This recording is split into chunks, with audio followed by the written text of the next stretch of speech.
Somehow my mic was muted. Greetings, everybody. Keith here.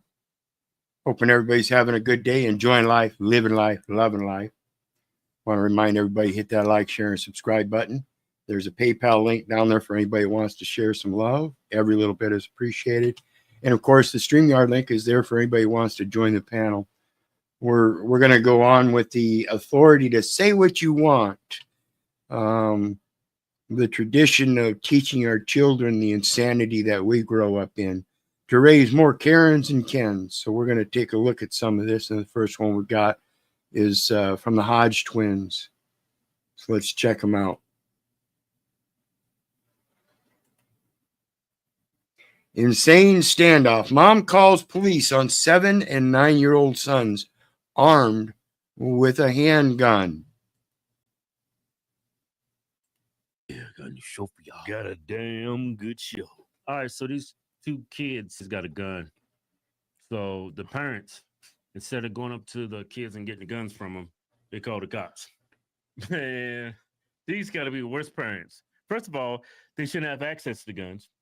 Okay. And if they did get access to guns, have the courage to take the guns away. Why don't you call the cops? All the cops going to do is come and shoot and kill your kids. No. You understand the premise here? We got children that have the audacity to handle a gun, knowing exactly what it is and how dangerous it is.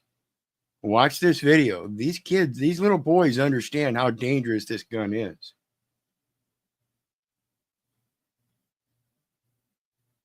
Who are the parents that are raising these two boys? How do we get to this stage where we're indoctrinating our children so much so that they're becoming criminal in behavior at this age? Well, these parents know these kids. They think these kids going to kill them. Why else would you do that? They're not aware of what's going on. Oh, this kid's totally aware of what they're doing. They know they got a gun. And the reason why these parents don't go up to these kids, because maybe we don't know the backstory. Maybe mom and dad say, hey, go to your room and do your homework. Hey, do it now. The kid's like, no, I had enough of this. I'm going to go in and get that gun where mom and dad keep their gun at. Came out and said, you know what? I ain't doing shit.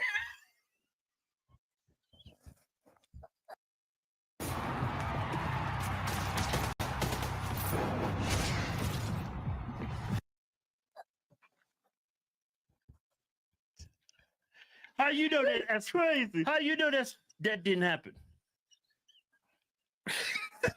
So yeah. So you saying the kid went to the room doing the gun? Now it made me do more. I mean, if I was dumb enough to leave my kids, I think they're like 7, 8 years old. Yeah. And 7, 8 years old, that begs the question, how young do we put children in places like juvenile hall? How young do we recognize behavior like this to have to actually step forward and do something like this or do something about it before something like this happens? It's an indoctrination of behaviors that we should be able to recognize and know that they need to be corrected and have a better way of correcting them than letting people of the same candor raise children like that. So it begs the question, is society actually working? Is it progressing? If the collective of the individual bodies of families are digressing, how can society be progressing? My kids, yeah. Personally, I would go, hey, Josh, Dana, what y'all doing? Put that gun down. Put that gun down. The cops gonna come. The cops gonna come. They get here. They're gonna kill you. I mean, that's what I would do. That's what they're gonna come kill you. Yeah, you better put that gun down. They're gonna kill you. They're gonna blow your brains out. Y'all. Yeah, see, the parents know these children, and they know that they lack in disciplinary skills, and that these kids are taking over, and they allow it. This is why we have to take that family unit back and all those responsibilities, folks. Black too? Oh, they ain't gonna ask no questions. They're gonna blow your brains out. Man, shut up, man. No, that's I what think- I would do as a parent. I wouldn't involve the That's like, but these white parents know these white kids, and these kids are crazy. That's worst case scenario. Now, I'm not saying kids with guns are criminals. What I'm saying is these two kids with that gun acted like criminals. So, you know, being raised with guns and knowing how to use them appropriately is one thing. These kids were obviously raised around a gun, but the parents didn't know how to use it appropriately and certainly didn't know how to lock it up appropriately. So that the young heathens that these two boys are, obviously, and again, it's not their fault, but it makes them, you know, allows them to behave in criminal manners without correction. That's the problem. I'm thinking the parents are bad. They left the guns out. There's these access and they're playing with it because they think it's a toy. You think these kids are that sinister? Yeah. All right, let's play the video. The parents called. He's wearing Minecraft in pajamas. Look, what the cops gonna do? They're gonna light them up. And that's another perspective I don't think a lot of people look at is the video game interplay into these children's lives. You know, the way that they interact in real life in accordance with the video games they play is oftentimes,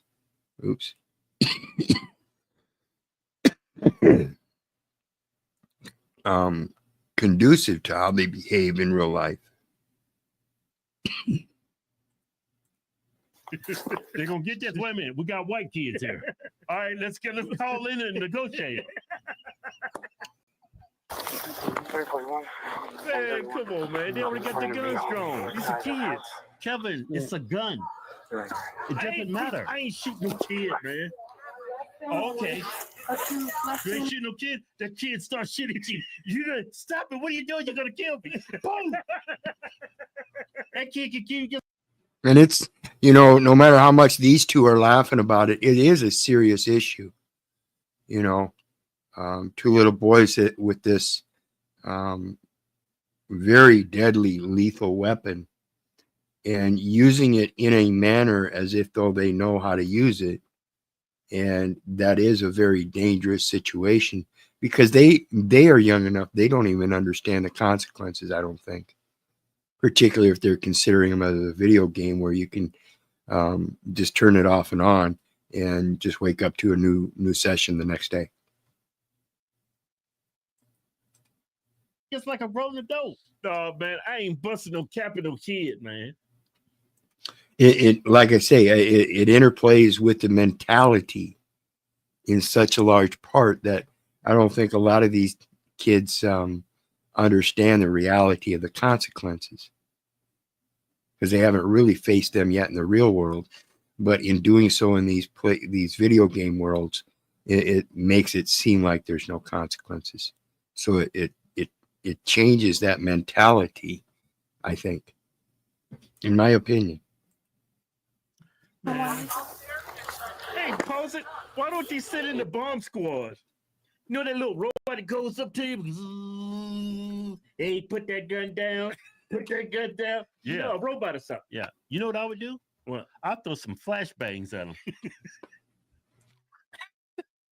I throw about 5, 6 flashbangs at him over there in the corner. I bet she come right out there grumpy. But he might pull the trigger. Yeah.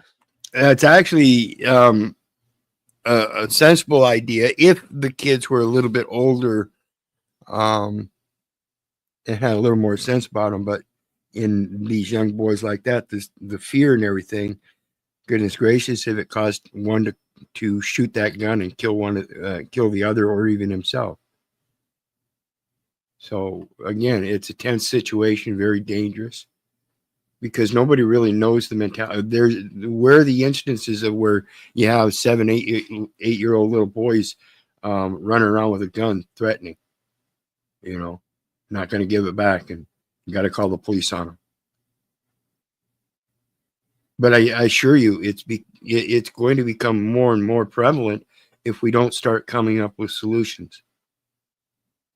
And we see we haven't been coming up with solutions for a long time because we have all these Karens and Kens that allow this kind of shit, that perpetrate this kind of shit.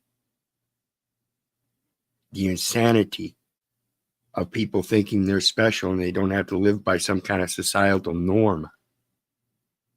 And believe you me, the police are not a societal norm. It's a relatively new thing.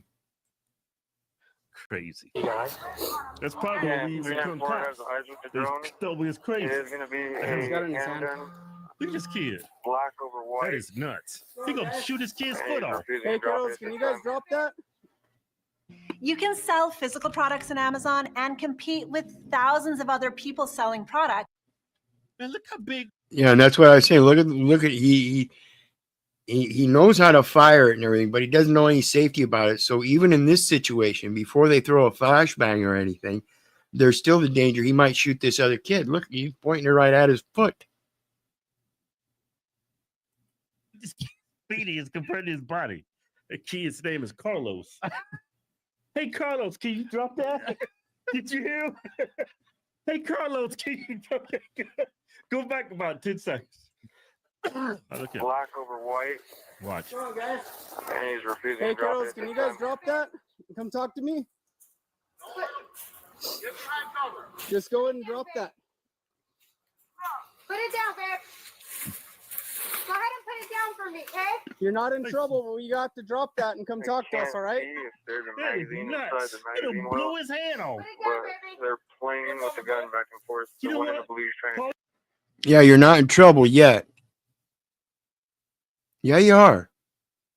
They're already in trouble. They're not stupid.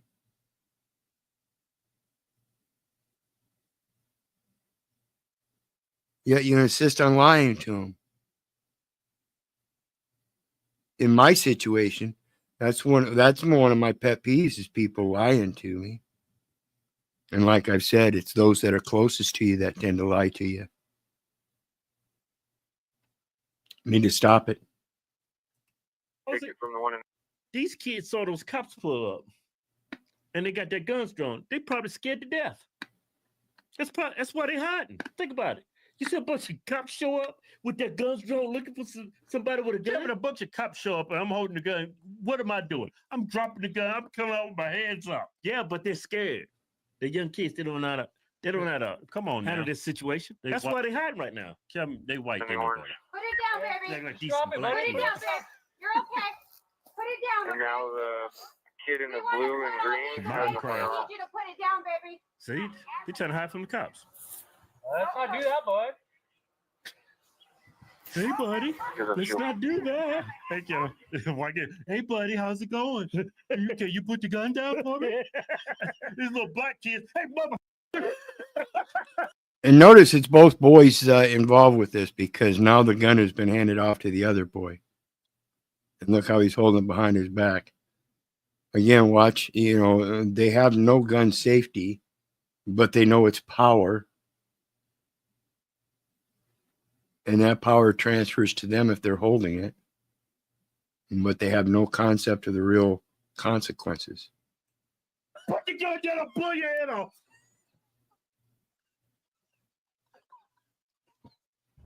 Man, that's crazy, man. Oh, man, what a... Talk to us. You're not in trouble. 394 who has You're it? not in trouble. Come on The up. one in the blue. One in the green. It's going to be in his left hand. He does have his finger on the trigger right now. Hey. Put it Hey, down. put it Don't down, do buddy. that. I threw about 5 flashbangs over there. Put it down, baby. Come on. Coming up to you guys. Okay. Eugene. See, now he's pointing it at the other I kid. think that's unsafe for a kid. It was 2 things of concussion grenades. Can you lift? You want 40 on that side? Front coast brain damage. Oh, Yeah, see, the one kid's right-handed, the other kid's left-handed. Wait, those let's things try to give keep talking with them. adults Look, he's saying, hand the gun here, hand the gun here. I know. Hey, hand me the gun. Put it down, babe. Grenades. Can you put it down for me so we can talk? Now they're going to argue over who's going to hold Can it. you do that for me? Gonna blow his head off You're from the doing back. a really That's good crazy. job right now. So if you could just put it down, I would appreciate that. Which one's you doing? He has the firearm upside down now. He's no longer got his finger on the trigger. Yeah, he does. Go Man, ahead, that is 40 him. crazy. He got Try his to knock it finger out on of the his trigger. arms, and then we can move up. You see that? Hold on. Yeah. What I want you to do is I want you to hit beside them. Okay, hit the wall. I want you to hit the wall. Hey, put that. Just keep it down. Sean! Down. I want you to hit the wall, hit the fence. 258's gonna hit the wall. Carlos and Sean. Hey, you got to do what he says. I want you to hit this fence right here. And we have Charlie speaking with these kids. Sean! Can you put it down, babe? Hold on a second. Give it a second. Kiddos, just drop that. And come talk to us. You're not in trouble. Yeah, that's 10-4. We tried to talk them down. They're refusing to put And technically, the kids may not be in trouble. Depends on the perspective, but in my perspective, you should still align it with being in trouble for the kids. But if anything, like I was mentioning earlier, where are the parents? What are the parents' responsibility? What is the predicament they're in? Are they off scot-free, or should they be taking some kind of responsibility? And it's sad to say, but this is the only reason they have the gun laws to begin with. Is because of stupidity like this. But at the same time, we have to take on that obligation and responsibility to prevent this in our children. And like I said, it's getting worse. In my eyes, I see it getting worse. And here's a good example of how worse it is getting. 7 and 8 year olds behaving criminally simply because of a knowledge of power. It doesn't matter the underlying principle, whether Keith is right about he got in trouble for not doing his homework or something, said he's done, he's not going to put up with it no more. It doesn't matter. The principle here is that they become aware of a power in something like that, and it's through our own desensitizing through these video games and stuff, allowing these kids to play these kinds of video games. We didn't have that kind of stuff when we were kids, and I'm not saying it's not something that's potentially good, but there should be an age range, and there should certainly be a known intent in being able to qualify for certain things. Like a game like Firefox is a good game to learn how to become a pilot and learn the piloting skills, if that's truly the intent. But to take upon that mind, the mentality of just the game and not the consequences without that purpose or intent other than to be a winner on a video game. And those are two distinct different concepts, and they get interplayed as if though they're the same. Greetings, brothers. How you doing today? I'm good. How are you? Doing well, brother. Good. Just going over some more of the insanity. What do you guys think about these two little boys? Give me your concepts. What are the principles underlying their behavior and how they came about?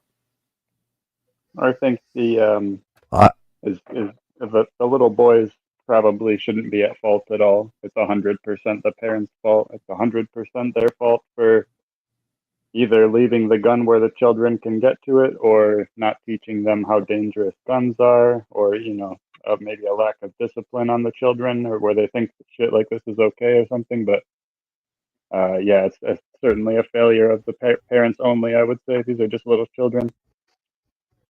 Right, and that's why I say the degree of fault that the children play in it, they're certainly in trouble. That's regardless. Yeah. So it's a matter of teaching them about the consequences and not punishing them.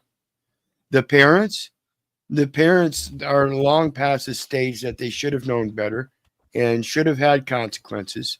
And if not, then it's certainly time for the consequences, and they may be in the form of punishment. If I may, yeah, I'd probably take that a little further than the parents. I think if we look a little bit further, it would be the foundation that family unit was built on by all these so-called public officials, and the convincing and getting us all to go along with this, that these behaviors somehow down the generations became acceptable because we stepped away from those righteous teachings of the house. Yeah, I think you're talking about the conversion to paying false patriot or false tribute, or paying tribute to a false patriarch in person rather than paying your true credence to the true creator. And that's an important distinction. I make that about the public education system. I think that's inherently a very large part of the problem. I think you heard that conversation I had with that ex-chairman. That's the reason they took the 5-speed channel down. And they also took a channel down that I never even posted on, called Kit Carson. Yeah, they try to hide things, and that's one of those things that I tell people about. When I started doing my research and I realized the importance of what you author, what you write, what you speak, things like that, you have to make sure that they're true and correct. So I came up with this phrase: coin thine words or purse thine lips. And this is in all venues. So as long as you're speaking truly from the heart and you're able to recognize any errors or accept any errors that somebody else might recognize, and open yourself to that correction that we were talking about with the little boys. It's not a matter of doing a punishment phase, but an educational phase, learning about consequences versus the rewards. Greetings, Imperious. Take all that negative and turn it into something positive. Yeah, we've got to instill, like I said, the behavior of the little boys like this is fine around Greetings, Brother Keith. Greetings. And so it's important to understand that the education is the part where we teach you about the safety and intent and all of that. And these boys have only learned about the power. And that's why we teach about the safety and intent, is because of the power. You go around wielding power without taking on the responsibilities. You remind yourself of Spider-Man. You said that comic said it perfectly, and it's one of the most profound statements in reality. If you can, ricochet it on the bottom of that wall into their feet. Now with the cannon, if he puts the cannon down, will you put it down? If you put the cannon down. Try not to hit him. Gun down and we'll show you the cannon. He's not gonna shoot you, babe. Put it down. This kid's scared Okay, they're gonna get he's gonna shot. put it down. See, and notice that's a probably a psychological front there as well when they use the term cannon.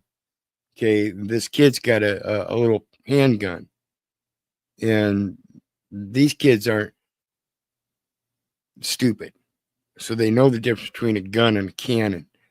And so that in the terms of the consequences there, they understand a concept that there's a bigger bullet and it could do some real damage.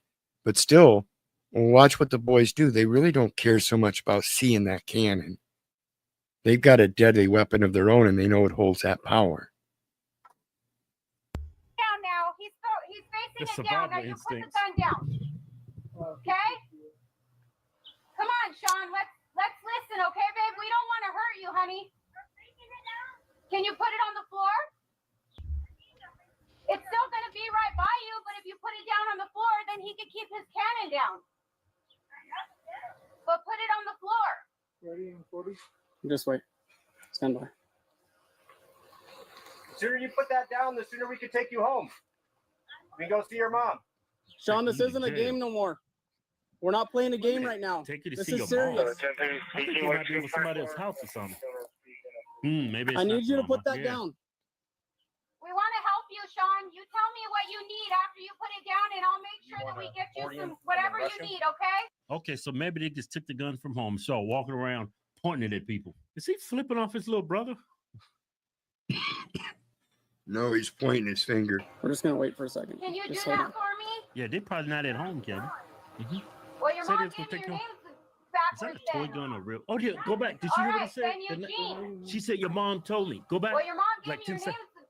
backwards Where's the then. mom? That's my Your mom. question. How come the mom's not there diffusing the Can you put it situation?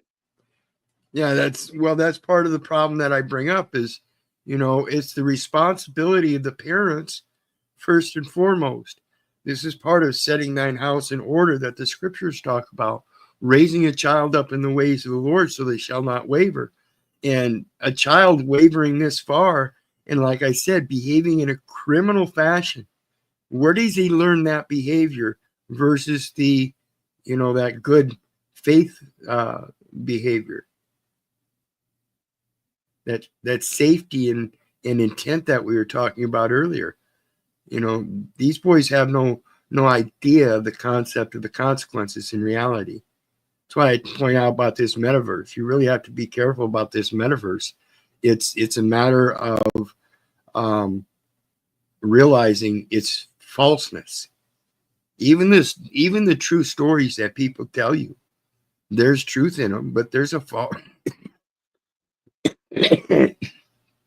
there's a falseness or a displacement, a disposition from reality that relieves it of a true obligation.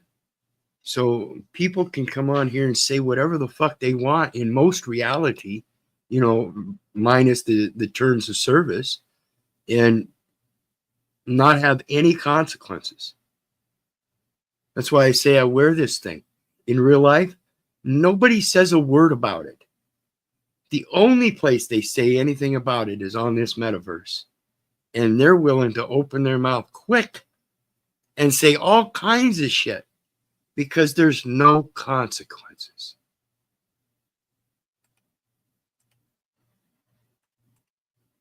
Eugene. Now Sean has it. Sean, can you just toss it to the side, babe? Let's make this easy. Because we want to help you. Man, somebody We taught wanna that help kid how to you. hold I that. want to try to do a warning, something. Put it down, Sean. We don't want to hurt you, I okay? just don't want to. Put it down, Sean. I really don't want to 40 a kid right We now. don't want to have. Yeah, I really don't want a 1040 a kid right now. Yeah, you really don't. That would be the most egregious act in this situation.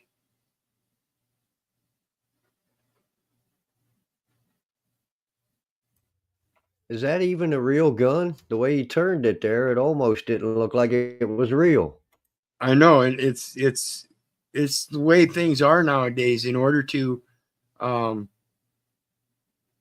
play part of the marketing scheme, they've come up with different color designs and everything, customs and all Psychological scare fair. whatever you want to call it. That's sounds fair to me. For you, He and said we want to 40 a help you, kid. okay? Yeah, we got guns. 30. Put Oh, it the down, shotgun baby. at him. BB. See? Yeah, just right here. Yeah. out. You see that? Shot a beanbag at him. 40. Look, he got his hands up. He's like this. Drop it! Drop it! Drop it! Look, he Sean. tried to give him the guns. Oh, you take it. I don't want it. Load another one. Drop it now! You're gonna get hit. Just drop the gun. Drop it! He said I ain't do anything.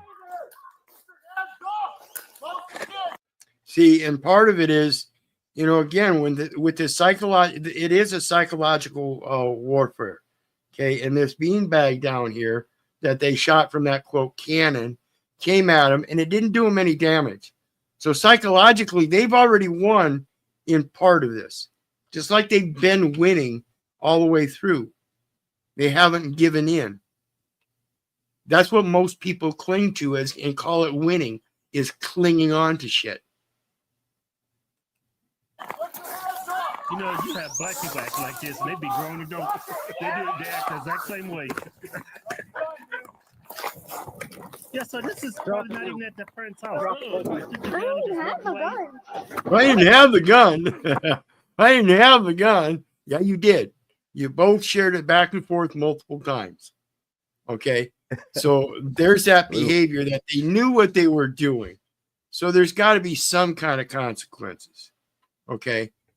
But I'll still give them that, they were indoctrinated by their parents into that kind of behavior. So it's totally the parents' faults.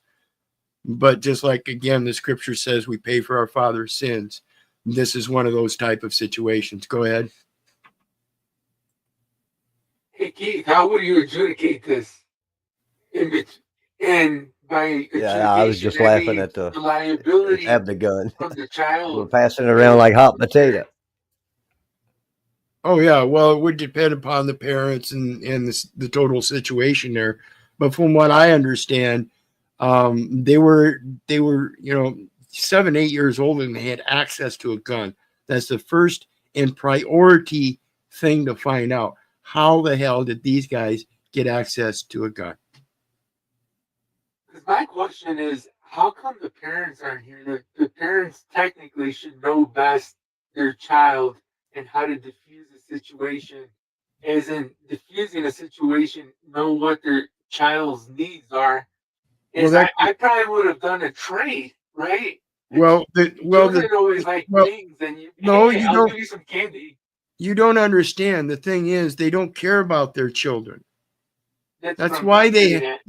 that's why they have access to a dangerous weapon like that. So why would they show up and show any care then? I guess It's what I was saying was ideally, not yeah, in this situation. yeah. Ideally, the kids wouldn't have the gun to begin with because of the parents. And again, this is why I say we have to quit letting the responsibility fall everywhere else. The family belongs to the Seems parents, like not the children. Go ahead. it seems like throughout it seems like throughout society and time that that family unit that I believe would be the responsible parties and whoever those heads of that house is in that family unit based on one set of teachings. And then those teachings is what grows inside that family unit and shows outside the family unit in business.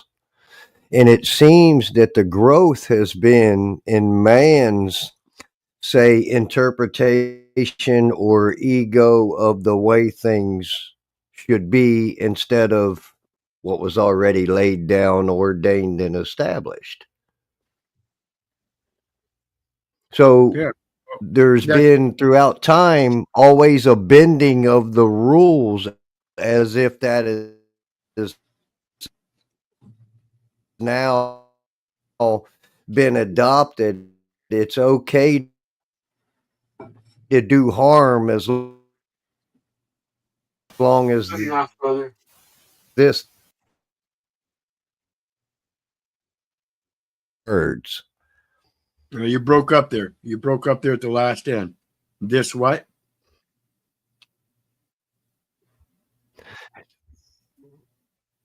It would seem to be a conjuring up of spell work and with words, Oh, hiding yeah. in the dark of those ignorance to the teachings.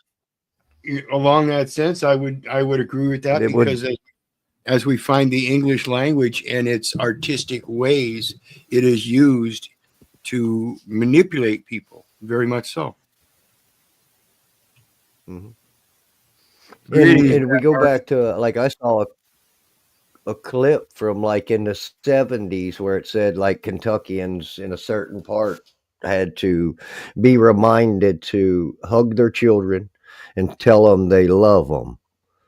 Well, it never I don't recall that back in the day. Maybe not so much of loving or whatever and actually speaking those words, but looking back wasn't what they were painting in that clip that they were broadcasting, and obviously through psychological warfare was planting some seeds within that broadcast. And that seems to be way worse today. They are yelling at their children, I ain't got time, I got work to do, I'm gonna lose my job.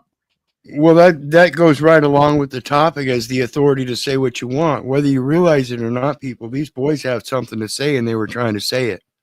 I don't know why or what, Mhm. but they certainly have something to say and wanted some attention.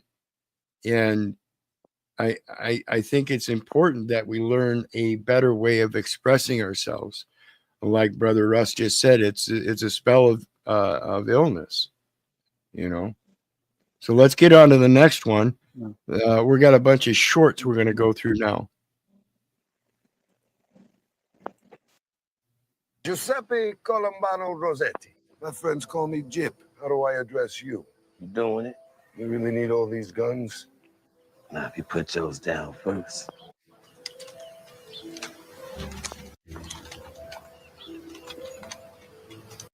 Why did those boys need those guns or that gun? You shake on that? How about I slip 25 G's in your pocket right now? You let me walk in there, drag Nucky Thompson out by his dick. I ain't seen Nucky going on 3 weeks now. That's not what I heard. Boy, you heard wrong. I pay that man his cut and he leave me to my business. Like what happened to him ain't none of my concern. Still, I'll go on in, take a look. Huh? Got a little private affair going on right now. $25,000. Nucky Thompson. I really want us to get along. Giuseppe Colombo. See, that's about private business, that private message. And boys had something to say, and they wanted to make it public. I believe what they were trying to express there would be that they're both emotionally imbalanced and the family unit has failed them on proper teachings. Yep.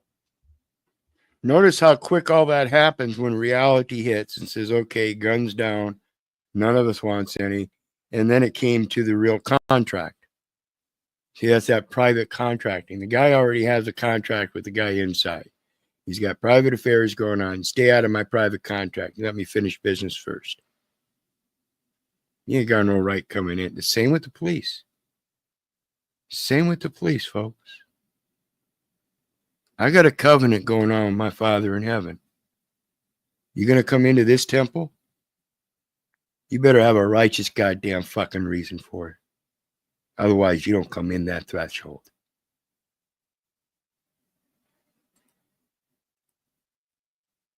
Can I see your ID? Sorry? Can I see your ID? Ma'am, don't worry, this will just take a second. Before you start going rifling through there for your money, if I could just see your ID real quick. See my ID for what, man? Hey, if I had a call, you fit a partial description. Again, I'm so sorry, ma'am. I don't mean to interrupt your business. Description of what? Yeah, listen to this. Partial description of what? Right, I'm looking for a guy causing trouble, and you seem to be a gentleman. For the past 30 minutes, I'm just here shopping for my wife, man. Do I look like I've been... Guy causing trouble. That's a pretty vague description, first and foremost. And for a guy causing trouble, and he's got two women in his presence, I don't think that he's really causing trouble. Do you, ladies? How about you guys? On the run? I mean, I have a shirt and tie, and I'm in this little boutique here about to check out. Are you going to comply, or are we going to have an issue? Because all I need is your ID, and then we can go from there. So once I see... All I need is your ID, and then we can go from there. See, it's that false patriarch, and he demands to know his children. And if you admit that you're one of his children, guess what? You must fulfill that demand. That's why I don't carry ID. Sorry, I don't have a name. Really? No, I don't. Mom and Dad called me Keith all my life. And if they get mad at me, they might call me Keith Orland. And I hail from the family Little. And I hear I was born around August 20th, 1966.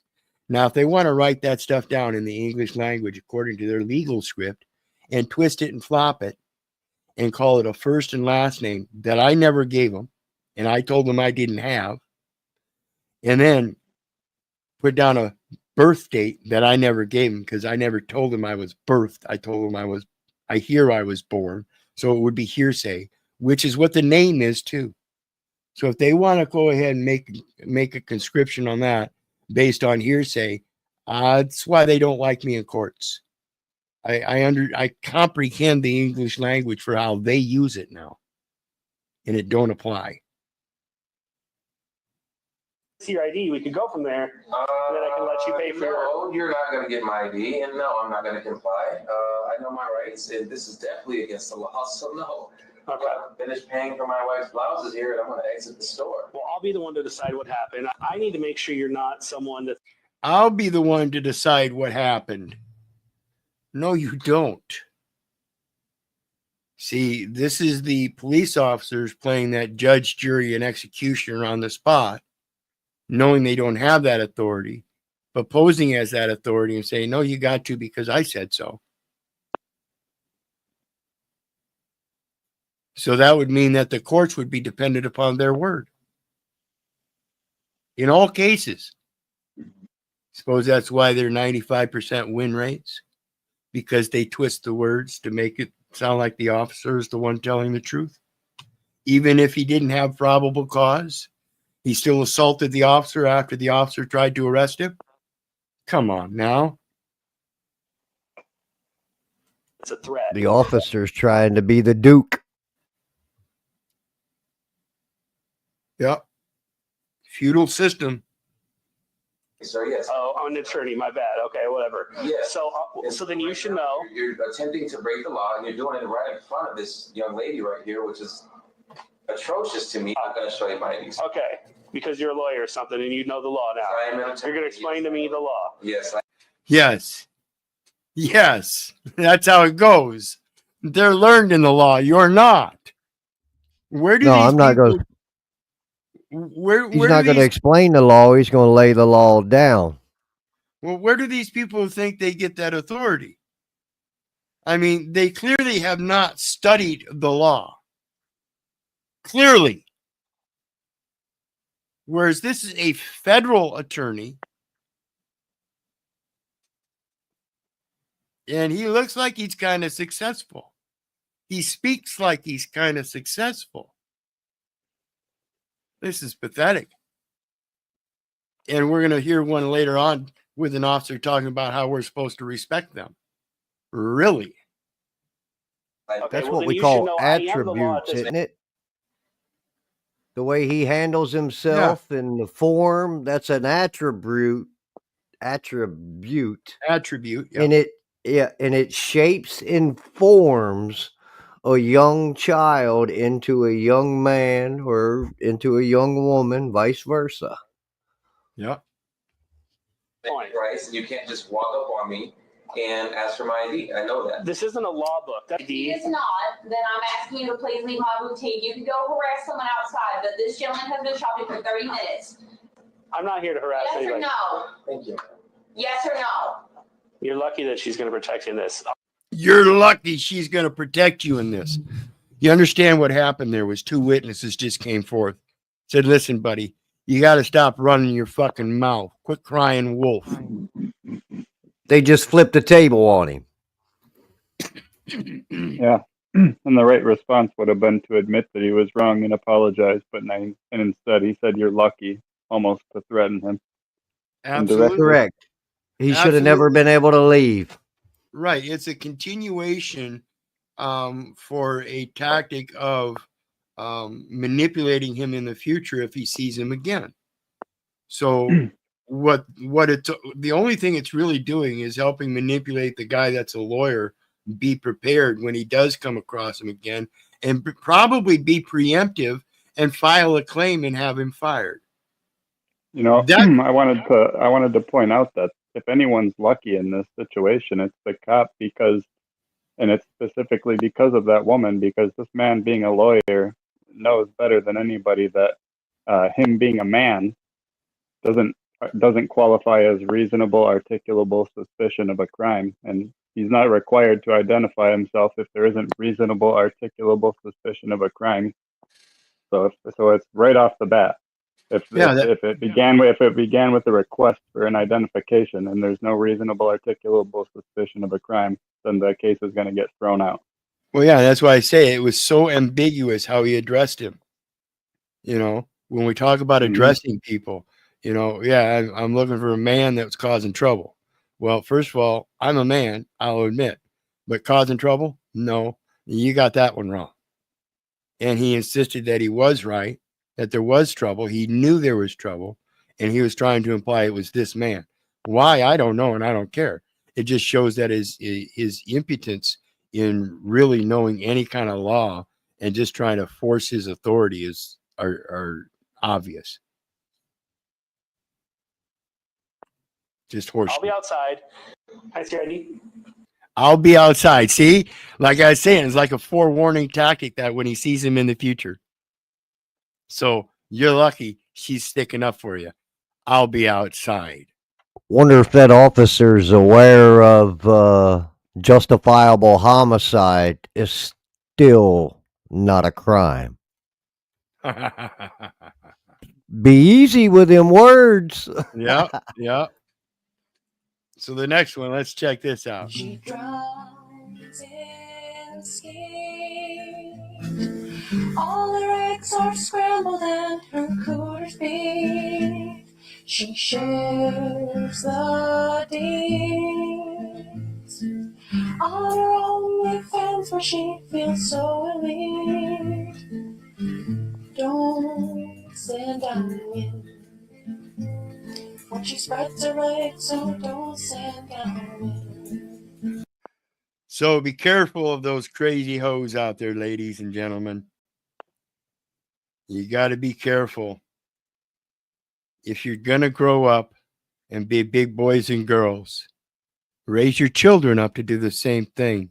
Otherwise, we end up with too many hoes and too many dumbasses out there fucking them, ending up with the children you saw in the previous video. Stop it. Keep your legs closed and your minds and hearts open. I don't like that sick shit. It's funny as hell, but I don't like it. It's sad that we come to this day in society and we have to write songs like that, and people only look at them as humor. Right.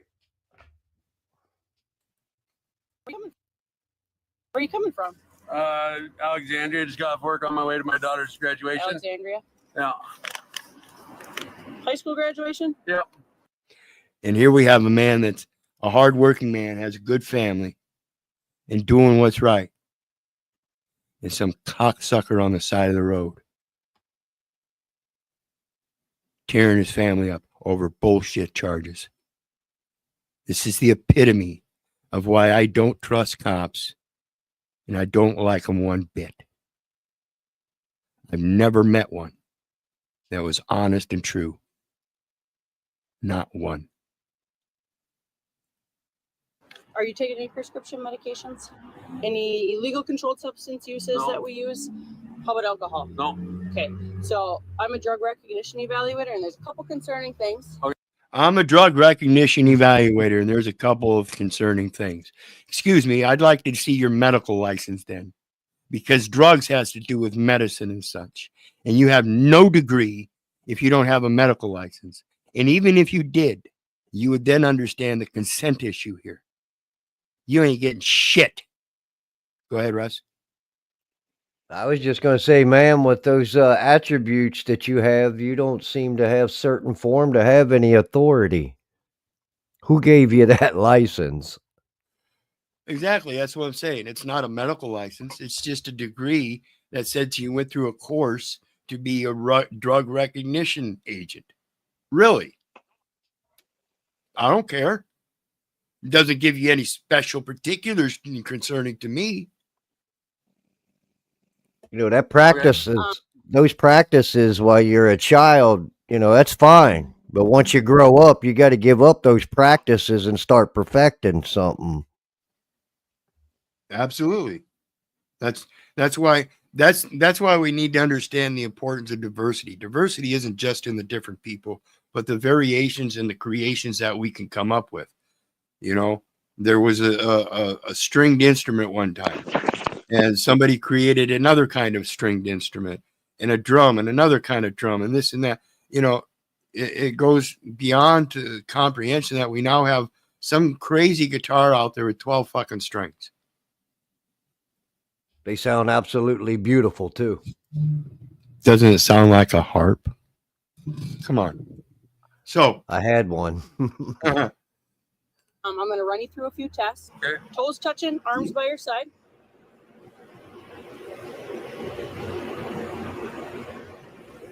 Blow, blow, blow, blow, blow. Zeros. You were telling the truth. So you were telling the truth. Now remember, he He's honored. He's on his way home from work on his way to his daughter's graduation directly from work. Not even stopping. He's going directly to the graduation. She stopped him. So now he's going to be late. Watch this. You're showing a lot of signs of stimulant use. Well, you're telling me I'm overstimulated and I just passed your sobriety test. Sounds like guilty until proven innocent. So your drug recognition is now saying, despite the fact that he passed the test, which you admit means that he wasn't overstimulated, and now you're saying he's still over. You're still saying he's overstimulated, despite the fact that he passed your test, both your physical test and the blow test. You're making now you're getting agitated, which makes me a little nervous. Well, of course, you're going way beyond the means and methods of determining what that little degree on a piece of paper says you can do.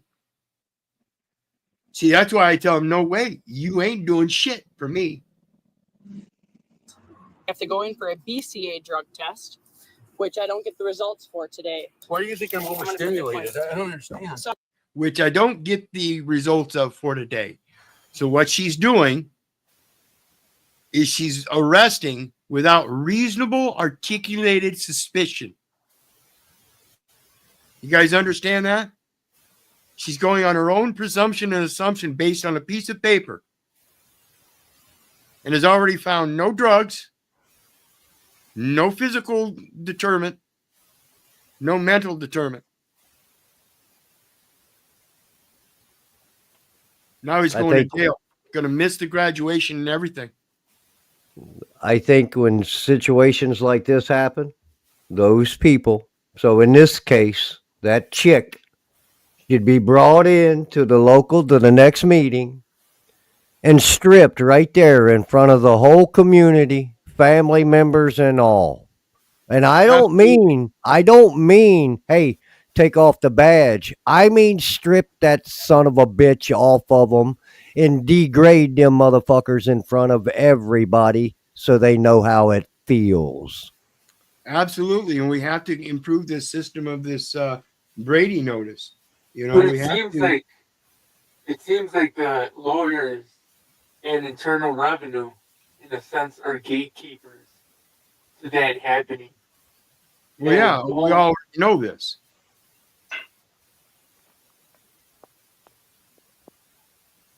That's why we have to understand. We have to quit going to their system for administrative process, relief, and remedy if we're not part of the administration. That stuff doesn't apply to us unless we have some kind of minimum contacts with the state. And that's what that SSA and the birth enumeration and the driver's license, public education, those are all just minimum contacts with the state that are implied contracts that are then maintained as adhesion contracts, as if though you're an employee of the state because you got a state ID or driver's license. You got to stop it. That's the false patriarch. Numerous signs of. Like what? Because I'm arresting you for being impaired while driving. I'm not impaired. We're impaired by prescription medications. I'm not impaired. I drove a semi all. Where are you coming from? Impaired by a prescription medication. There's no prescription medication. He drives a semi all day long. They won't allow you to drive on prescription medication that will make you drowsy or anything. These people are ridiculous. Those are wild false claims. Yeah, and possibly even costing him his job too, in relation to not just the missing the graduation ceremony, but losing his job, and then potentially ended up going through a divorce because of it, and then losing his children and having to pay child support for crying out loud. And they probably did it to the wrong people as well. In a sense, they should have done it to the first video of that family, called in DCFS. Hey, why aren't his parents taking care of the two kids from grabbing a gun? They probably won't call DCFS in that situation, but this is again, you're calling an administrative services operation on people that are not subject to it. Department of Child Safety and all that those those are all under Title 4D contracts for administrative purposes only. And you have to be part of the foster care or adoption system to be a part of that administrative service. That means you either have to be a foster parent or a foster child or an adopted child. Or one of the agencies, like a daycare Right. center. Right. And so if you're not part of that administration, then they're not supposed to be coming after you. Same with these police. See, you're not technically part of the administration. They're not supposed to be coming after you. We have to learn this. We have to learn how to educate people to understand there's a distinct difference in the separation of powers between the people and the administrative services and stuff that have to do with commercial circumstances where you have to be on the clock. You have to be under contract or be willing to contract. That means consent. They can't just go bullying you around. The minorities and the religious may be believe in the name of equality. But what if the majority feel uncomfortable, feel uneasy, and say they don't want to? I think then the onus is on us as well, isn't it? I mean, to actually reach out. And I'm hoping that this is just going one step towards that, to say to people, look, you know, we're human beings just like you. But if I They're talking about him wearing the hijab or whatever, the jihad or whatever. Okay, thank you. Religious freedom is an extremely important thing. I think most people would agree, I hope, in this room, Britain is the most tolerant place in the world to live, including as a Muslim. Yeah. But let's just add one thing to this, if I may. The issue of social interaction is very important, and not just to me, but obviously for the majority of the British people. What I say tonight, what Yasmin says and other people say tonight, people see our faces. They know who said it. I'm sorry to say this, but nobody knows who you are. They can hear your name. They can't see you. If I say something stupid on television tonight, people know it's me saying it. If you do, with all due respect, you can disappear and no one I have a knows. question. Is this before COVID or after COVID? Doesn't matter. It's not in that context. It's in the context of what they're wearing as a matter of tradition. And I just at the end, when he was saying we can't see your face because of a hijab.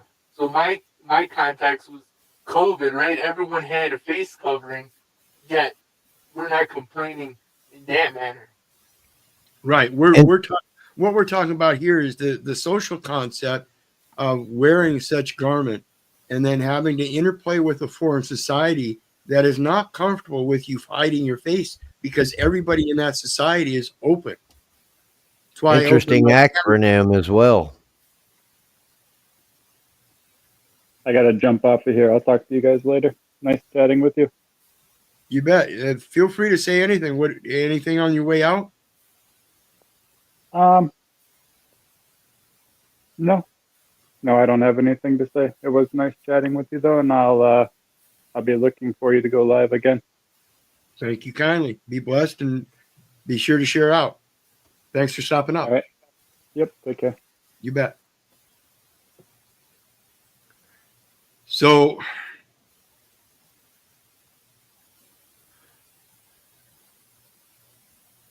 the principle here is the societal norms. It's like this migration situation going on. The more migrants that come into the country, the more the social norm changes in the demographics and everything. And that changes how the whole system works. And we have to understand that's what's playing out with the families and the children as we raise children up in our own insanity. It's changing the demographic, no matter what system, all over the world.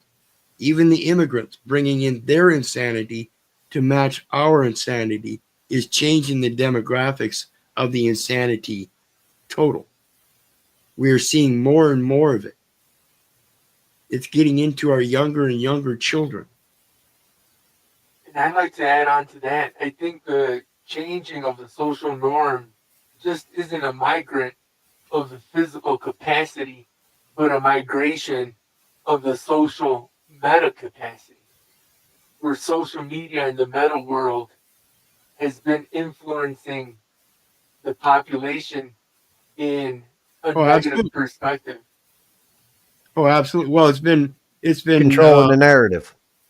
Well, it's been a positive and a negative. Just depends on how you view it. I see it as the world's greatest library, so I used it in that context, and I'm aware of the concept that these channels and panel verses, like I've expressed many times, are really only about 0.1% of reality. So take them for what they are. It's entertainment, and get on. Move on. Same with these Karen and Ken insanity clips and stuff.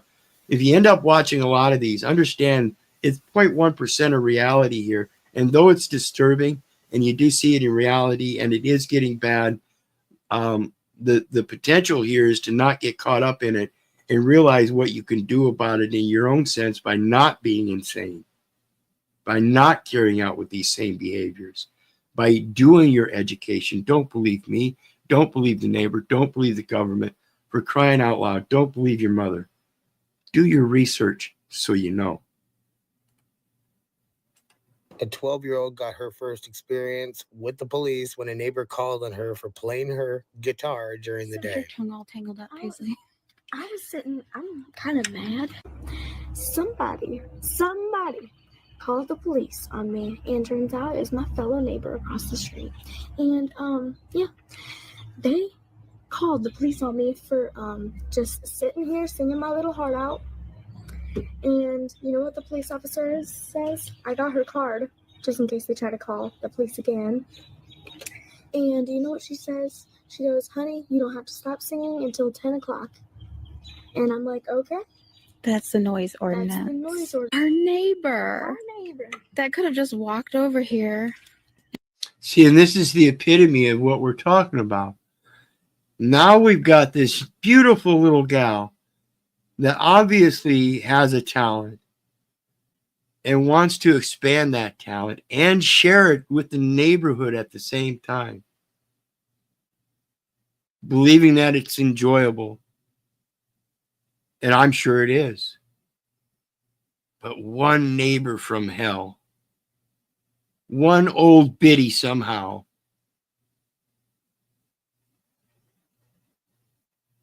where's her care? Where's her motherly and grandmotherly endearment for children growing up with good talents, that she's so butthurt that she had to call the police to try to silence this? It's pathetic. It's insane. And talk to us. Yeah. But instead she calls the law. That's for emergencies, y'all. Am I an emergency? I am not. I think you're going to need to write a song about this. Yeah. It was just, I've never had somebody call the police on me. I'm 12. Fuck. The audacity, you know?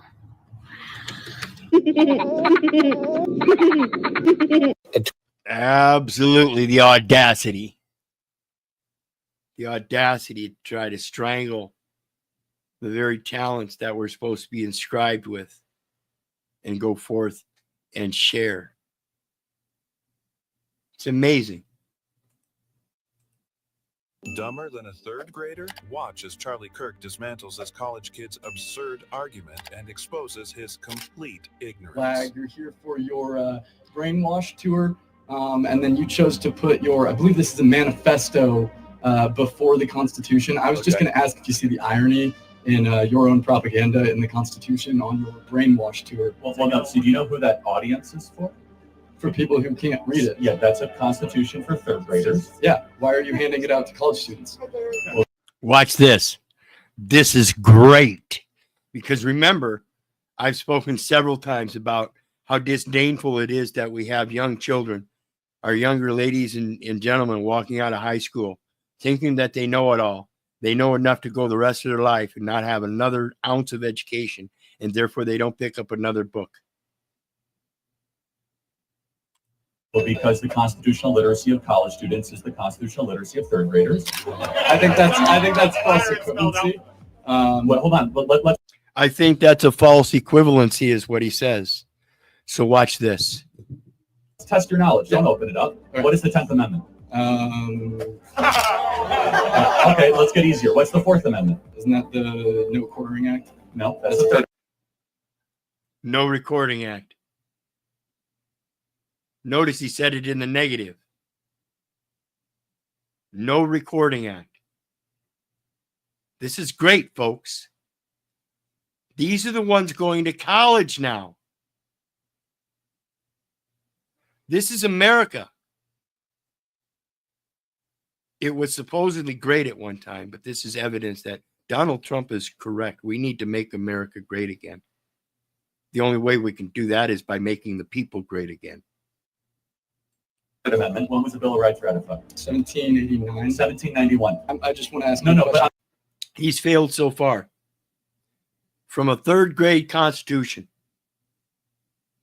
And he's going to college, folks.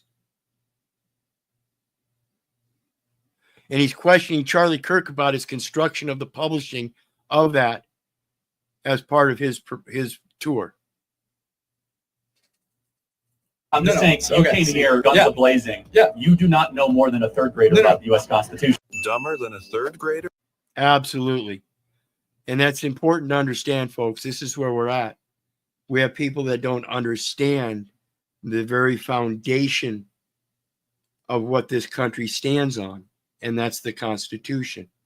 That Constitution has a Bill of Rights, enumerated 1 through 10, that if you comprehend them accordingly, that 10th Amendment is a separation of powers that should clearly tell you that the 9th Amendment supersedes all else and is the purpose to be, or is the gateway to be able to make amendments to the Constitution.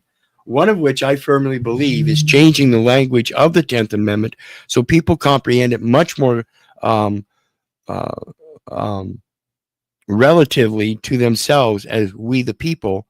And that is the greatest power, because the government of the United States nor of the states gets any delegated power unless it was delegated first from the people, not from a corporate entity, not from a military fascist system, not from a political unit, not from an educational institution, not from an arts and language league, nothing.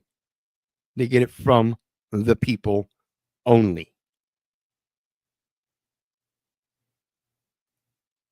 I'm so glad you were so desperate you married your loser of a husband, because there's no victory in being married to him. Let's see your ring size. He didn't even give you a ring. How pathetic is that? Yeah, first of all, you don't have a ring at all. But second of all, I love this ring because Andrew gave me this ring when neither of us had anything.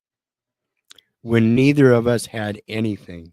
See, when it comes down to the finality of the day, it's like I said, I have a covenant with my Father which art in heaven, and you cannot supersede that in any way. And that's what she's saying with her husband, and that ring is, that's a symbol. It's symbolic of their covenant that you cannot breach as a man or woman. She's already bound. Well, you still don't, because he's blown away that I do. That's not true. Marge, if you knew how much Andrew made right now, you would cry. So he could buy me any ring that I wanted now. I don't want a new ring. I want this ring. Oh, you're trying to save face. I want this ring because it holds so much more sentimental value in the base foundation of the reality of the covenant is nothing material, but more intangible. The spiritual connection that we hold with each other. You're trying to save face. I wanted the man, not the ring, okay? Well, you scored. You scored. Woohoo! You got married to a loser that can only give you a gold band. Look, loser. I want you to say something nice to Rachel. Rachel, I want you to say something nice to Holly, okay? This is where they have a hard time. She doesn't have to say anything nice to me. She's showing the whole world what kind of personality she has that's going to attract millionaires. That's what every millionaire wants there, ladies and gentlemen. I'm so glad you were so desperate you married your loser of a husband. And see, that's the premise of this lady, is she's looking for a top 10 man. She's looking for a millionaire. She won't accept anything less. Really? There's no victory in Really? getting married. Guys, tell me, is this $1 million That's what- woman? No, but that's what I recall hearing as a child. Marry you a rich man or marry you a rich woman. Yeah. But are you rich in spirit? Because that's where the real foundation of wealth lies. Absolutely. Sharing them talents, like I said. The spiritual foundation is developed through your own talents as a child. And that's what we're destroying. That also has to bring the question, Keith, and you'll probably agree with this, going back to our childhoods. Was it the parents didn't even really have the proper foundation of teachings to teach us, because they didn't pick up on certain attributes in forms of their children through their creativities and whatnot, that they were outcasted or maybe even called the black sheep, or that's so that's forth the and public. so on, to control that absolute monarchy. Well, that's that public education system. Understand again, if you give up the main responsibility of education, my people are destroyed for lack of knowledge. So if you give up the education of that knowledge to a false patriarch, that's on you. Mm-hmm. And it's hard to say, but there comes a time when a young man or young woman gets to a point in his life that he should realize that something's wrong and he needs to further educate himself. And some are brought up in a world where they learn that very young, and they institute that in their lives very young, and they continue growing and learning, and they become that outcast because of it. They know things that most people that are indoctrinated into the system don't know and comprehend and are bound to. And I'm referring to myself here. I understand the inability for people to do some of the things that I do, because I am so boundless when it comes to those state contracts and willingness to volunteer certain things. And I'm the guy that walked around saying fuck you, you ain't my daddy most of my life. And so it set a good routine. It's just, it doesn't have a great outlook because people don't see me as a nice guy, and I admit I'm not. I'm an angry man, and I don't hold back. I'm very blunt and bold, and I really don't care about people's emotions anymore. And it's a hard position to play, but we have to understand, if we don't stop this shit, we're going to end up with a society of Hitler's willing executioners again. It's all going to happen over. History is going to repeat itself in the worst way. Instead of propagating things that are good for us and helping it manifest in better ways, we keep repeating the worst things in life. It's sickening. Good, how are you? Something I can help you with? No, I'm good, thanks. What are you videoing in here? Everything I can see. Need your ID. You need my ID? Please. I need your ID. See, that's the first thing they go to. Why do they need that ID? They don't. That's a game. I need that ID. Are you part of the administration? If so, you can't be using the camera in here. But if you're not part of the administration, folks, use that First Amendment right as one of we the people with the Ninth Amendment right to say, hey, I don't care what you're doing. I have the right of oversight of the government according to the 10th Amendment and the separation of powers. Well, that little incident right there, wouldn't that, I guess, from the tables being flipped back around where they should have been to begin with, wouldn't that officer wouldn't he be the one trying to marshal certain attributes in another human being that is a detriment to the foundation of his teachings? Absolutely. You look at him. He's on his collar. He's got 4-star. He's a 4-star. Mhm. He's been there a while. He should know better. This He's is the seasoned. yeah. This is the guy. This is the kind of guy I would love to slam. I would love for this kind of guy to come approach me. Yeah.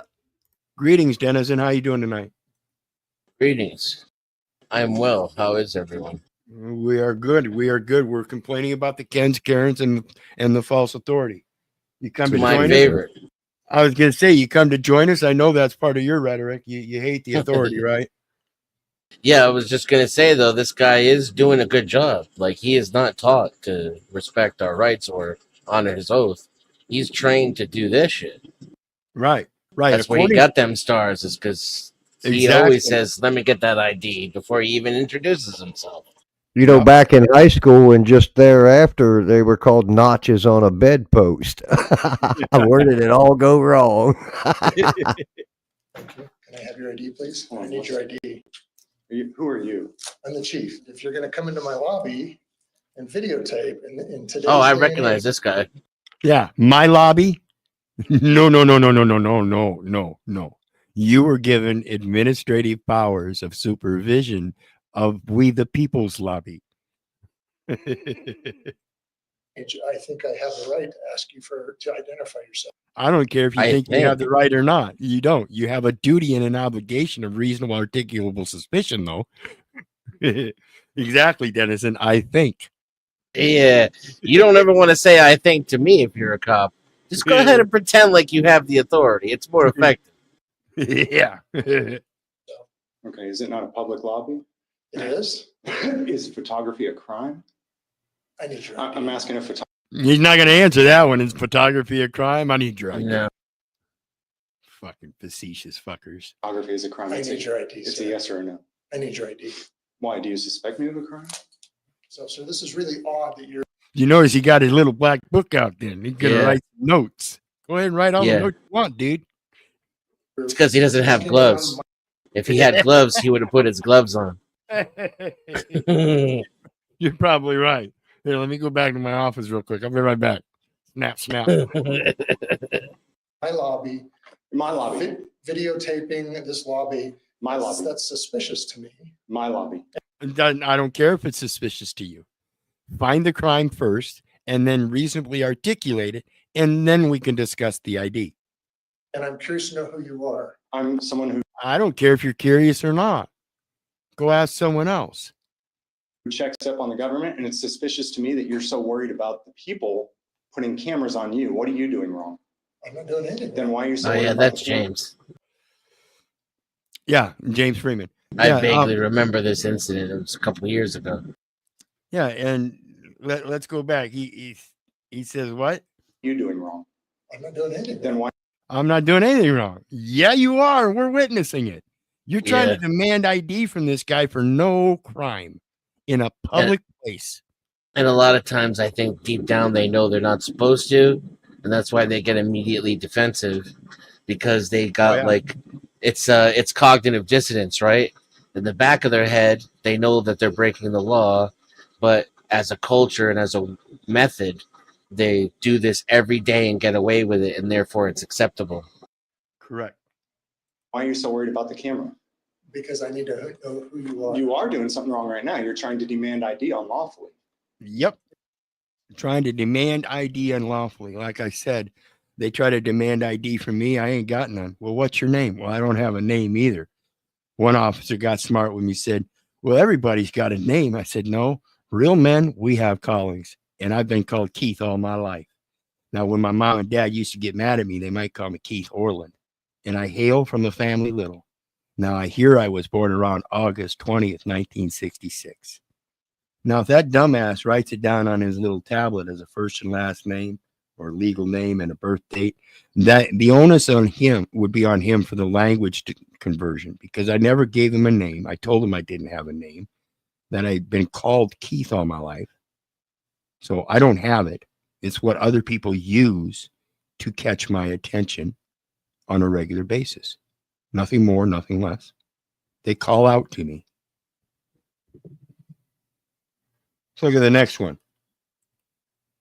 All the stuff I do for you as a mother. Literally, I take care of you, I feed you, I cook, I do all that stuff. And all I did, I asked you for your birthday money so that I can pay the light bill.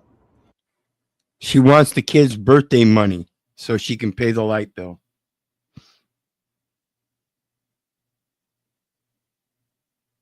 You don't want to give me the birthday money. So I am taking the PS5 back so I can get the money so the bill can be paid.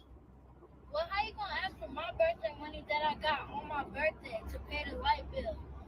And why you trying to take my PS5 away? Well, you can't play the PS5 anyway if there ain't gonna be no damn lights in our house. You shouldn't have been going out so much, you would have had the money. You shouldn't have been going out so much. You would have had the money.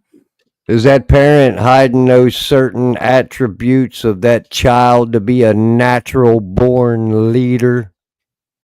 Well, yeah, and not only that, but understand how these mechanisms work. This is a materialistic mechanism where the mother is materialistic and she's using the materialistic aspect on her children as manipulation. What do you think that PS5 is for?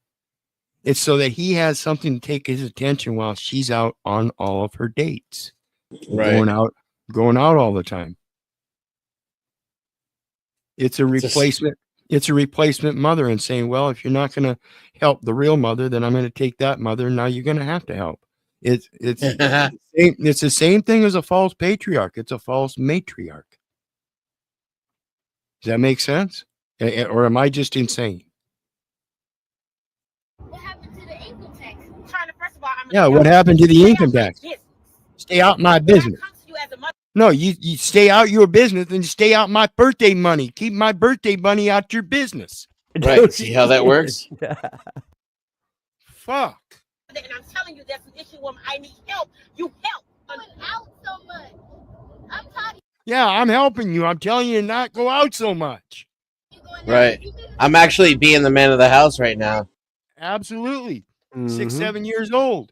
That's cool, man. That's some cool shit. Yeah, at least he's gonna grow up to be a real man. Props to the little one. Yeah, this is totally opposite from the first video we watched where the two little boys had that gun. Mom and dad were the problem, and the two little boys didn't know how to behave properly because of it. Was it really their fault? No. Do they need consequences? Yes. It was a very dangerous situation that they should learn from, certainly. As a punishment, no. Educate these kids. They are not stupid. Listen to this one. He ain't stupid. And you need to spend money on your bills. Leilani, I'm not even talking to you. So you stay in a child's place. Oh, so now I got another kid popping up off on her too. So not just the one kid, it's the other kid both mouthing off to her, telling her what's right. Not even disrespectfully either, just telling her straight up how to be an adult. Yeah. I've never seen anything like this in my life. Maybe I'm naive. Yeah. In a child's place, but you asking my brother to pay your bills. And just like damn. You start spending money on us and stop spending money on yourself and your little boyfriend. Boy. Damn. We're gonna listen to that one again, folks. All the stuff Oh, wait a minute. See what the little boy did at the end? Watch this. He back there smiling. Watch what he does. All the stuff missed I do for you. Y'all jumping over y'all ass. He back there. Literally, I take care of you, I feed you, I cook, I do all that stuff. And all I did, I asked you for your birthday money so that I can pay the light bill. You don't want to give me the birthday money. So I am taking the PS5 back so I can get the money so the bill can be paid. Well, how you gonna ask for my birthday money that I got on my birthday to pay the light bill? Get that link I just dropped. Activate. Well, you can't play the PS5 anyway if there ain't gonna be no damn lights in our house. You shouldn't have been going out so much, you would have had the money. What happened to the income tax? Trying to, first of all, I'm saying this shows how the internet can be proactive or detrimental.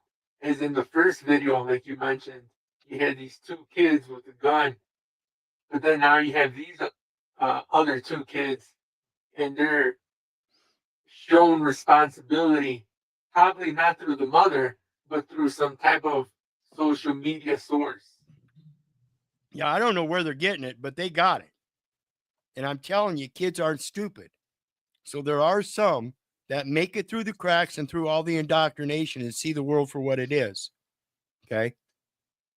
I'm telling you, that's an issue when I need help. You help. Going out so much. I'm tired of you going out. You need to spend time with us, and you need You need to spend time with us. Like I said, that PlayStation 5 is for a reason. Yeah. Leilani, I'm not even talking to you. So you stay in the child's place. You said stay in the child's place, but you asking my brother to pay your bills. It just like After you told him to stay out your business. say you need to start spending money on us and stop going spending money on yourself and your little boyfriend. Boy, Watch his head. Y'all finna whoop y'all ass. He got all cocky eyes and smiled and everything. This officer asked. But see, that's what we're really getting on, is the indoctrination of our own children, from the indoctrination of our parents, from the indoctrination of their parents. It's not getting better, folks. It's getting worse.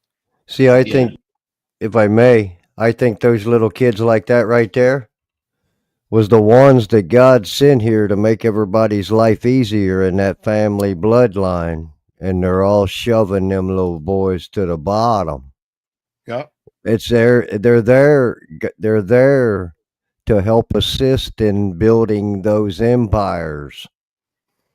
Yeah, you get a bright child like that, and literally, she's got two of them. Yeah, two philosophers. You should be opening their minds up with some good reading, not some PlayStation 5. And that's right there is where the border should be. What we allow to enter our children's minds. Yep, go ahead.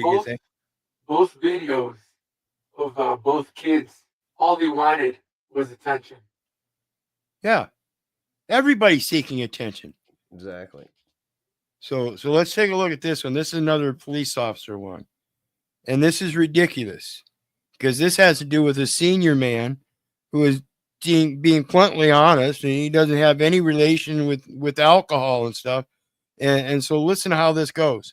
It says this man, he drank a soda, then gets arrested because of the line of questioning and the way the man answered, which was totally honest.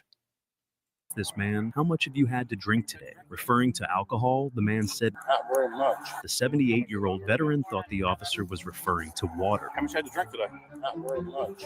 No, how much is not very much? A few minutes later, the officer asked again. So how much did you have to drink today? I don't know. Not enough. Not enough? Okay. He's thinking it's a hot day out, and the officer's just wondering, why is he sweating or something? Has he had enough to drink or something? And he's just oblivious because the officer never mentioned alcohol once. Okay. Well, you're unsteady on your feet getting out of the vehicle and whatnot. So are you going to, what's going to happen at this point is, are you going to consent to field sobriety exercises? Absolutely not. Put your hands behind your back. That's the correct answer. DUI. The man's wife then says that he's been sober for years. Does not drink. Zero. Okay. Now. Doesn't look or act or sound drunk either. Now understand the context of the question he asked him originally. How much have you had to drink? Yeah, and he said, not much, not enough, not very much, not enough. Implying that he did drink. But he never clarified alcohol. This is the importance of language, folks, and this is why it's important to listen to these police officers when they say, well, I feel like I've got a right, or I think I've got it right. No, you don't have to think. It's not a matter of opinion. It's a matter of facts. She's saying you never drank. You don't drink. You said you did drink. I did not. You said, how much have I had to drink today? I said, not much. How much did you have to drink today? I had a couple of Dr. Peppers. I had a water. No alcohol. No alcohol. Not. See? He answered faithfully and truthfully. Because police rely on vague and ambiguous questioning. Absolutely. That's why I say you got to pay attention to these fuckers because they will try to sling you up. One bit. Not one. Give me the damn breathalyzer. This officer asked, give me the damn breathalyzer. I noticed an increase in these videos too, where they refuse to give the breathalyzer. Even when they threaten with it in the beginning, once they kind of start to lose faith that they're going to be able to find anything, then they try to postpone that breathalyzer. Yeah, in some places they don't even take breathalyzers out with them. If they can't get it through a field sobriety test, then they just don't do a breathalyzer. Oh, we have to go back to the station to do a breathalyzer. Right. Yeah. Okay. And that's which means I'm going to book you anyway. Exactly. That's the booking charge. That's where they have to charge you then. Really? Well, let's see what it says here. How about we just forego the breathalyzer and just have you do a blood test at the hospital? Because I know when I get to the hospital, they're going to give me a document to sign, and I'm going to sign that in the proper fashion. And it's going to prove that you were operating under false pretenses. Oops. Them damn hospital sales agreements, providing private contracts. Oof. And I'm gonna tell you why. Excuse me, can you move out of my way, please? Because again, you threatened my life. You understand what I'm saying? Sir, can you move out of my way, please? Did you just threaten me? Did you just threaten me back there? You are literally blocking me. Did you just? See, this guy is one of them Kens, right? He's gonna be the police without a gun or a weapon or anything. He's gonna use his bulk and his posterity and his masculinity and keep this guy from going anywhere until the police get there. So that's literally kidnapping, in case you guys don't understand this. You can't do that. False imprisonment. Yep. If he tries to move him, then it becomes kidnapping. Yep. Pulled a gun on me at the facility. So I cannot move. Now he's here at the facility where I'm trying to pick up again. You know what I'm saying? The motherfucker kick his ass because the motherfucker just threatened. Deal with your ass right here. Police is on the way, right? What I'm scared about is your punk ass running, getting your gun again, and pulling a gun on me again. After you. So you're scared, but you're gonna get up in this man's face. No, you ain't scared then. You have a fear of something that might happen, and that proves that you're a coward. You just told me I need to worry about my life. Yeah. This is a man, I don't care how big you is, you get in my face like that, I'm jacking you. I don't care if I get beat or not, I'm jacking you. It's going to end. I don't live my life in fear. You said you're going to put your hand on me, right? Yeah, I'm going to put my hands on you because you're threatening my life. That's it. Thank you. That's all we needed to hear. I'm slim. Let me step outside then. Show me that. Show me. Let me step outside. I'm waiting for the police. You said on the way, wait right? for the police. I'm not going to let you leave. He doesn't know. He doesn't know that he just testified against himself. Right. Oh man, why did things? This is literally how stupid people are. You cannot. I don't care about your First Amendment right when you want to go around threatening people. Okay, you can't do that. You get in my face like that, like I said, and threaten that you're going to start throwing hands. It ain't going to last long. I'm going to start throwing hands. That's my response. I ain't going to say a word. I don't fight fair either. I might just fill your face full of pepper. Fucking right. It's so long then. They coming. Believe that. Wait some. Don't even try to go nowhere, Slim. The police is coming. They're here. Slim, I'm trying to tell you. I'm trying to tell you, Slim. You going back to jail. You're a dumbass. You going back to jail. You're a dumb old man. No, you're a dumb motherfucker. I got this gray hair by being a wise motherfucker. No. Evidently, you got that gray hair from being fucking lucky. This motherfucker been lucky all of his life. Again, people that are this age still running around talking like that are insane. Yeah, that's crazy. A whole life. Thank you. Take this. Yeah, good number to reach me. 0482816.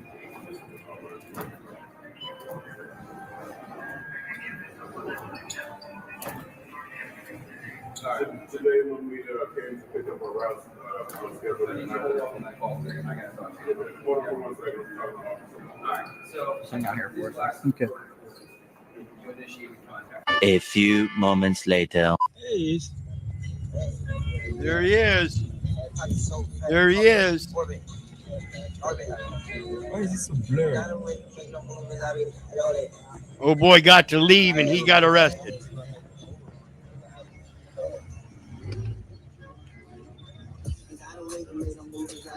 Is it funny? Is it funny? Is it funny?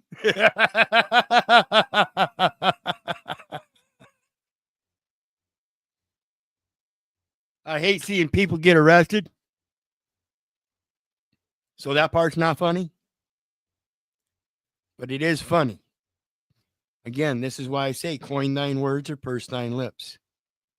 Learn what you're saying and beware. Because the English language, according to other people and their use, can be twisted on you to strangle you.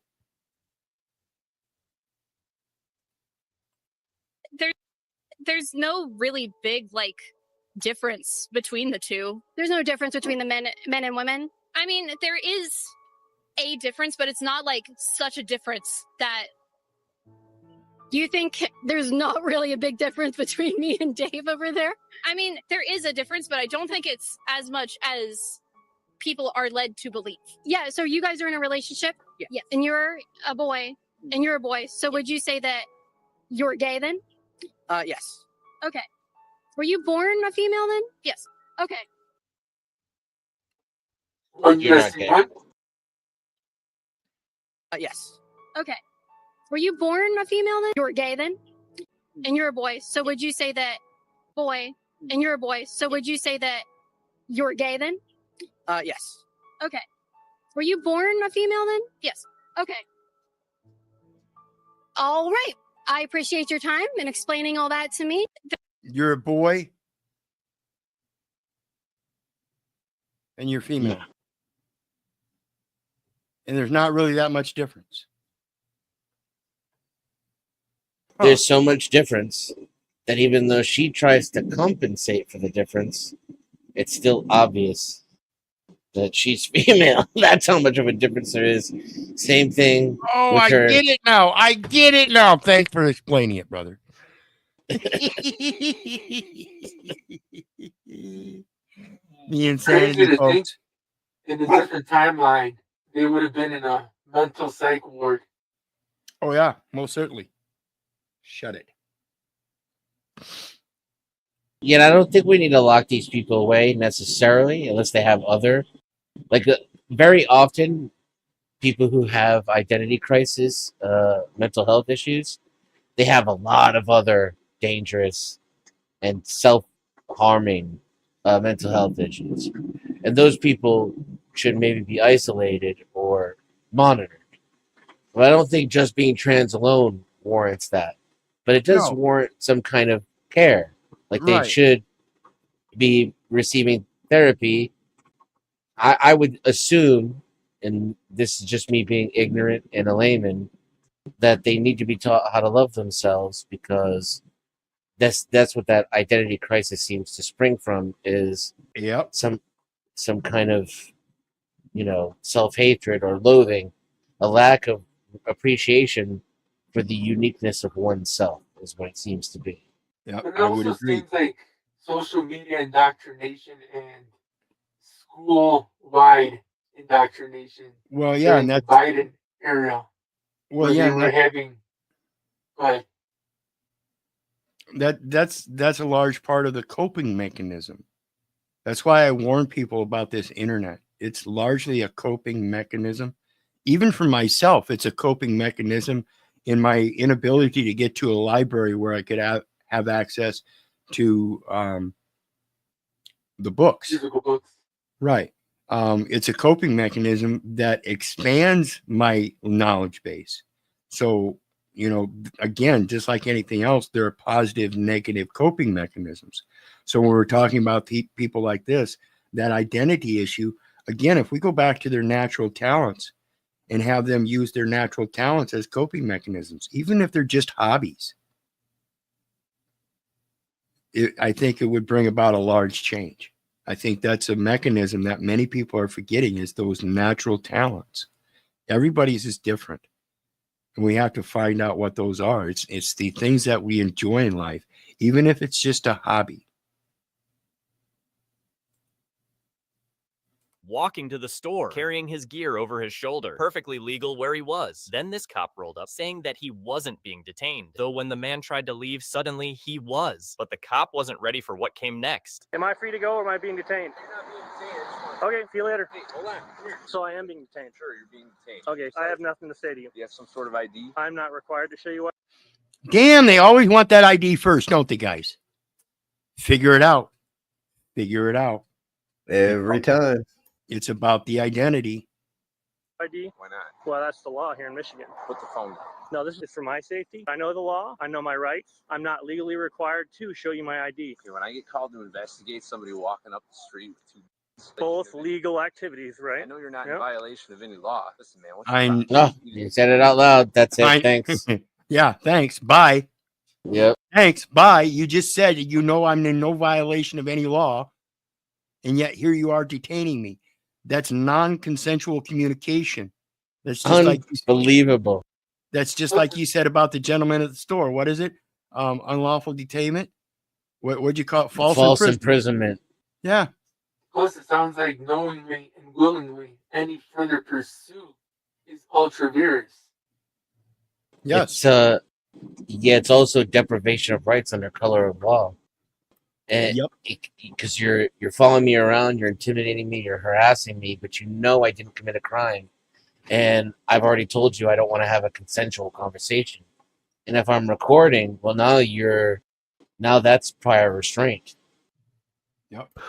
Well, wouldn't that be some of the teachings that we would have to instill in our children so that they wouldn't be deceived by individuals like this? So that identity seems to be very important. Absolutely. To identify the bloodline or the group, just like they were in the 13 colonies, how they had each colony by their attributes, you could say. Yeah, well, and that's what we're talking about. It's all the indoctrination going on generation after generation, and that's what we've got to break. And it's based on the ID. That's based on the foundation of the family.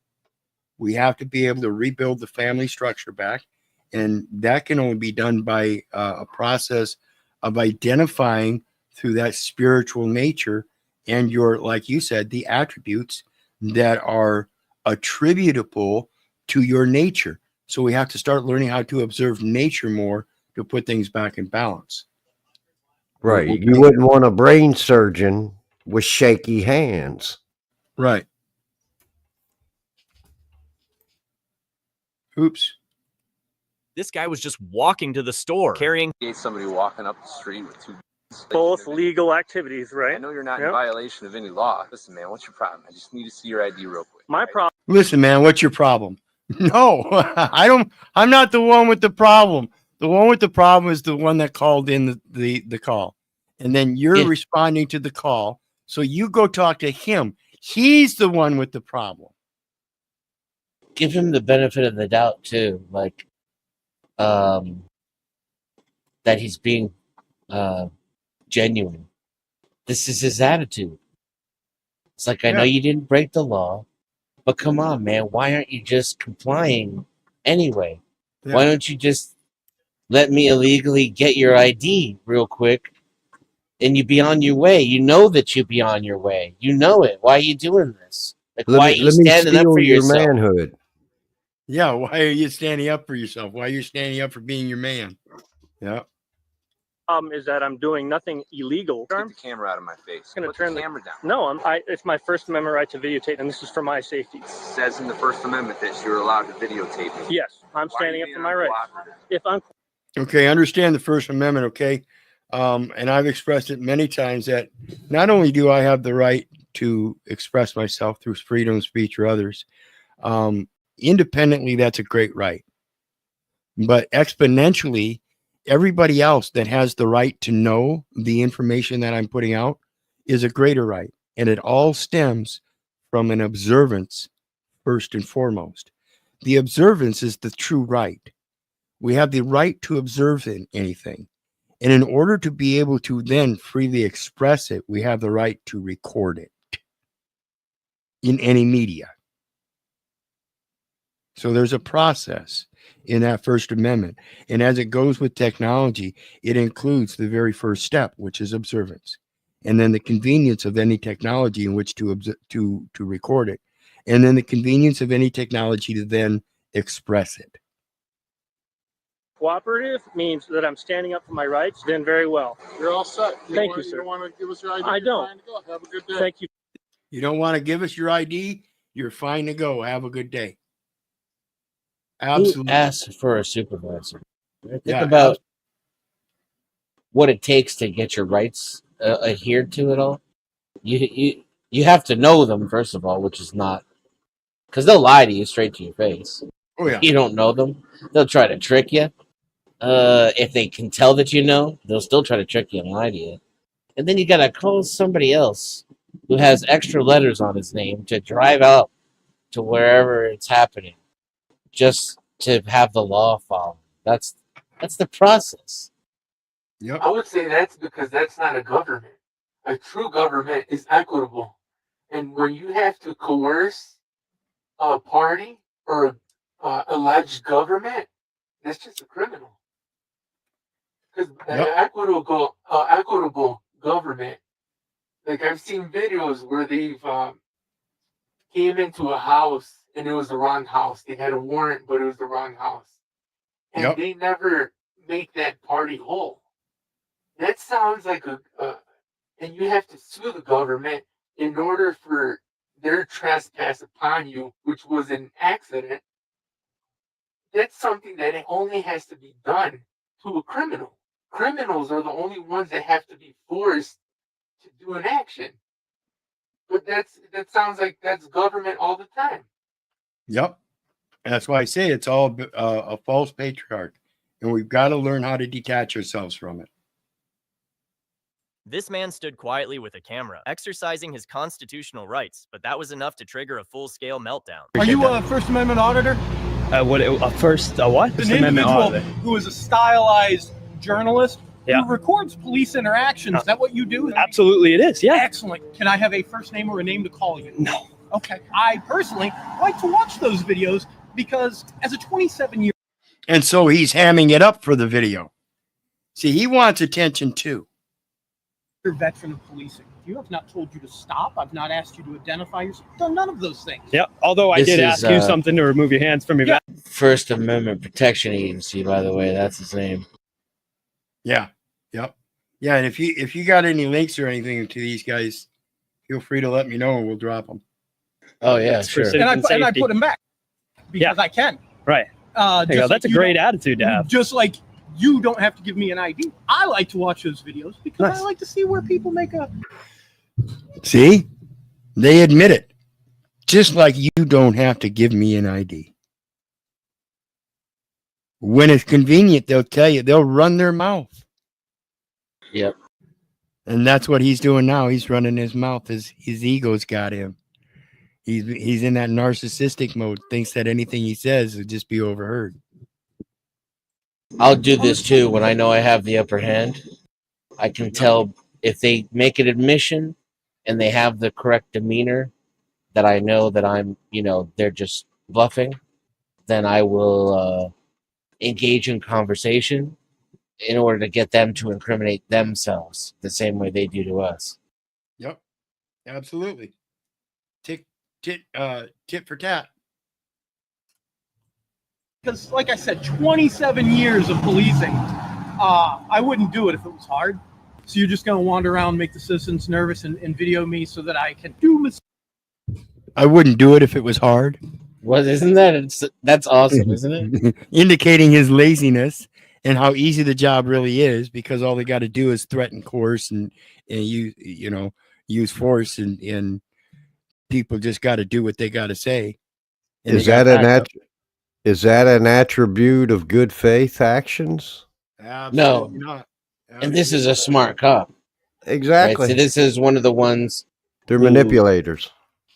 Well, he probably would have been denied access to some law enforcement agencies around the country because his IQ is too high. It's not that high. What he meant by said it's not hard, it's easy, because it's easy to manipulate people that are unknowing they're being manipulated. Yep. he's also saying it's well beneath his capacity, right? Yep. So he has an easy job. It's easy for him. Exactly. He's the weed in the garden that needs to be plucked. Yeah, absolutely. Stakes. Hey, thanks. I'm glad to hear that you're smart enough to know that phones are legal in 2025. Hey, my hands are out for citizen safety. Hey, good. This man stood quietly with a camera, exercising. Hey, my hands are out for citizen safety. He watches a lot of videos. That's that To know that context, man. Yeah, that's that narcissistic part coming out. Gotta have that last word and everything. Is that his name? Get out. Yeah, Bonus is my Bonus is my name. Get out. Get the fuck out of here, you loser. Get out of here, man. See, and this is the back the blue type stuff. The people that back the blue, because they don't know what they're doing. They don't understand the Constitution or anything. And yet they think they do, and they think they have certain protections, and that you can't record them unless they consent, and therefore they're going to start bullying you just like the police get away with it. So now they're going to take on the capacity of police. I urge everybody to read Hitler's Willing Executioners. Hitler's Willing Executioners. It will tell you about the police state and how it comes to the way we are in America today. It's already happened, folks, and it's happening again right before your eyes. It's an actual book. You're a loser. No, you're actually a fucking loser. You're actually a loser. Yeah. I swear to my mom, you're a fucking loser. Why are you coming disturbing the peace here? Nobody's disturbing the peace. You came out to me. Yeah, because you I drove see up the to camera. me. My neighbor sees the camera. The other Look. guy sees the camera. And these guys, you're right there. I know, and I already told them what the fuck I was doing here. So then Same where's as your you. paper? Don't need a paper. You can't just record people. Yes, you can. No, you can can't. walk. Come record this. can't. You want to record this? You can't. So No, you can't. No, you can't. No, you can't. See the insane behavior, and they have nothing to back it up except their belief, their feelers, their emotions. No knowledge foundation whatsoever. It's sickening. These are men. You sure? Stand it up. Sorta. I don't consent. I can fucking sue you. What's your name? Yeah, What's your name? I'm dead ass serious. I'll call my lawyer. I'm dead ass Call serious. my lawyer. I'll He doesn't call have a my lawyer lawyer. right now. Yep. Dude does not have a lawyer. That's what tells you right now, even if he does have a lawyer, that's what tells you right now that he's incompetent. He doesn't know the law. Because I don't need a fucking lawyer. Yeah, really. Could fill that paperwork out myself. 20 minutes at the right place. Absolutely. Hey, call the lawyer. Call the lawyer. Hey, Brother G, so that book that you said, Hitler's Willing Executioners, do you know the author of that book? That is. Let me get it.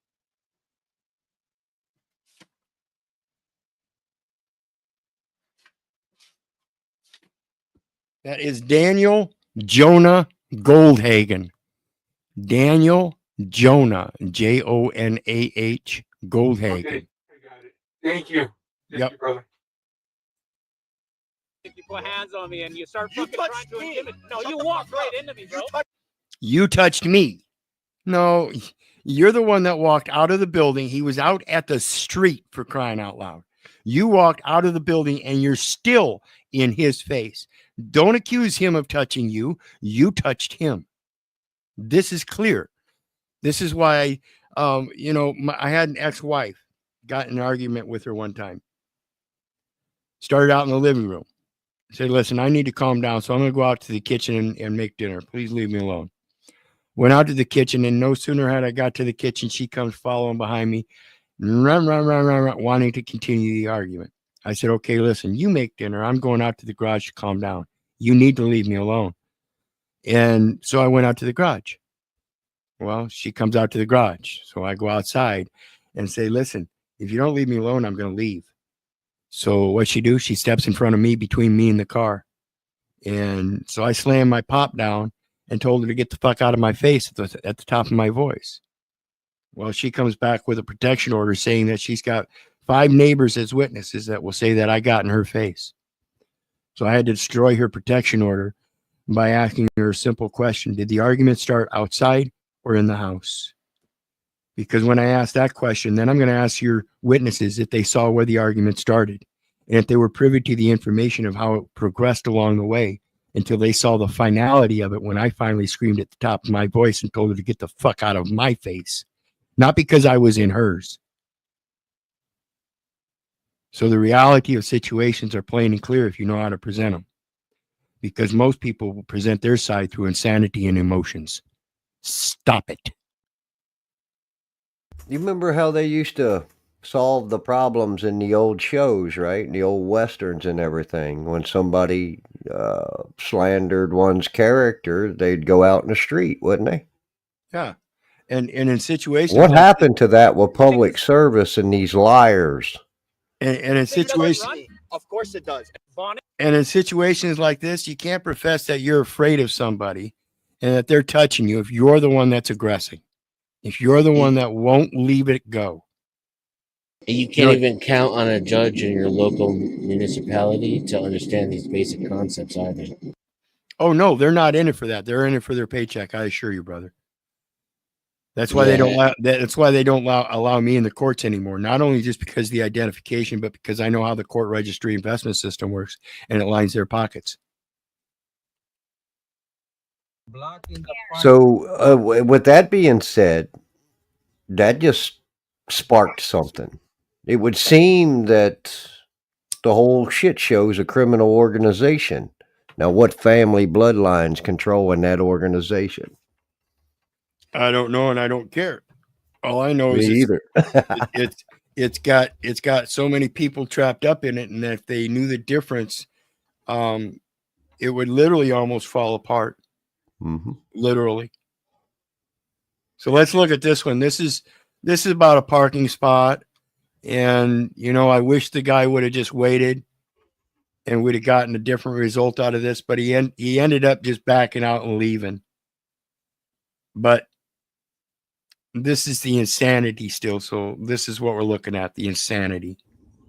We're trying to get into the parking spot, and this lady right here blocking the parking spot, acting like a vehicle. Look at her. People are trying to hit me in the parking lot. Okay, that's the premise. This is why white women shouldn't be allowed outdoors. Right. Well, it's not white women. It's just anybody that wants to say stupid shit. So let me point something out here. So if you're really after the parking spot and you scream out, somebody's trying to hit me in the parking lot, what's the difference? See, you're stating a false premise, accusing somebody of trying to hit you, when the true premise is that you're trying to use your body as a blocking arcade or parkade for a parking spot, and you have no right to do so. Mama didn't teach you to not play in the street. Listen, if you're in front of me and you refuse to move, yeah, I'm going to start pushing forward. I'm going to inch forward slowly but surely. I don't care if you're in front or not. And I'm going to slowly inch forward. And that's all it's going to take. You can call the cops all you want. But it is a violation of my freedom of movement to stand in front of my motor vehicle and prevent me from parking. Enough said. And she's claiming that we're trying to hit her. You are. No, I'm not. Yes, you are. She's not a vehicle. She can't do She was that. saving it for me. You're not. Oh, so you're privileged and she was saving it for you. So it wasn't the fact that he was trying to hit her. It was the fact that she was saving it for you, which is not the way we do things, is it, folks? Here, though. Okay, I'm here. Look at her. Look, she wants to go viral. Okay, call the police. Yeah, call them. will. Okay. Okay. Yeah, go ahead. Go ahead. My dad's a police officer. Scare. Yeah, my dad's a police officer. I could almost told you that when she pulled out that phone and started doing her little picture taking stuff. Oh, I'm going to get all him. of this over a parking spot. Yeah, that's the lunacy. That's the insanity over a parking spot.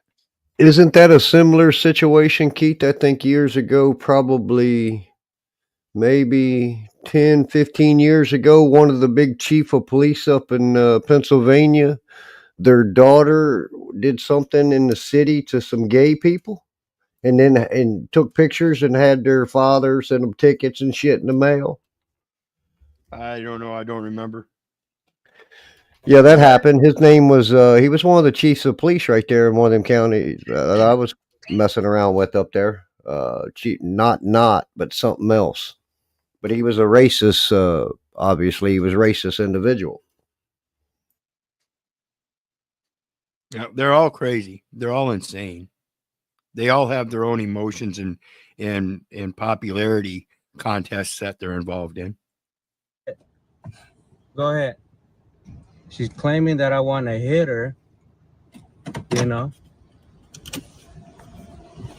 My mom has bad knees and It's is about to okay. get surgery. It's okay. Yeah, but she can't do that. I can too. And I she can stand anywhere and she's saying that I wanted to hit her. You know.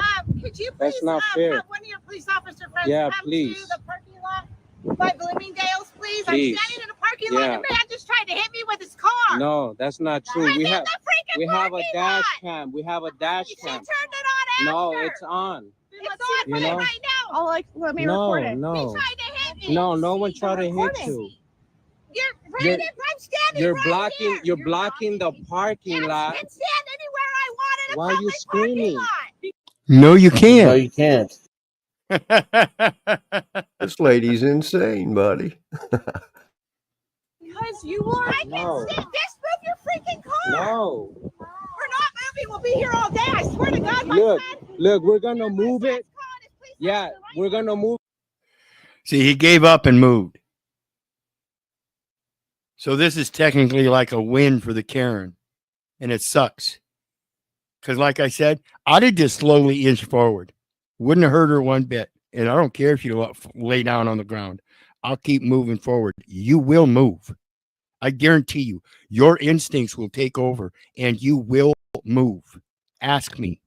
What if the gentleman behind the wheel of that motor vehicle felt threatened for his life at that time when she reached for that phone? He was thinking about that justifiable homicide and just floored it. It wouldn't be funny, but at some point, these people do have to realize life is not a game. It's very serious. Well, and that's the I epitome of left. that's the epitome of it. They all treat it like it's some kind of game. Like I pointed out with the first one, these kids playing video games thinking that there aren't any real consequences. What do you think this lady is? She's gone through her life thinking there's no consequences. You run across a guy like me, you're going to find out there are consequences. There are natural consequences that intervene between you and the law that you're trying to have support and protect you in your insanity. The natural law will take over. I will be a mechanism. Yeah, the natural consequence. Yeah, and the natural law will take over. You will It's have authentic. consequences. And I will be, that authentic natural cause to those consequences. She's used to getting the consequence in her favor. Has a higher oath Not with the just Most lack High. of negative consequences, but she's used to getting her way, right? Like she cries out for help. Look what this man is doing to me, and everybody stops what they're doing and comes to her aid. Yeah, like this has worked before. Yeah, silver spoon-fed wolf crier. Move it, but you're gonna go viral though, because you don't even know what we got. Yeah, you're going viral. You're the next Karen. You're going viral. No, you are. Look, we're gonna move. We're moving. The next. See, and so the Karens are going to post videos of people they call Karens. You see the projection? They project their own insanity on other people. And I guarantee you, with all this video and this other gal over there, they're making this video. They're going to post it on their site and call these people Karens, and call it a win for them because they moved. They moved Male them out of. Karen tries to steal parking spot. So Yeah. who assists them in these public platforms by allowing such behaviors in broadcasting? It seems to me like it would be a terms of service violation because the services that are being rendered out here aren't in good faith on this public platform. No, it's not the services, it's the people. And that's why I'm pointing Well, it that's out. what, yeah, the Again, people. Yeah. again, if we as people don't take our responsibilities as parents, we're going to end up with grandparents and great grandparents acting just like this. Mm-hmm. Yeah, that's what I was getting Karen. at because we're basically funding every bit of it.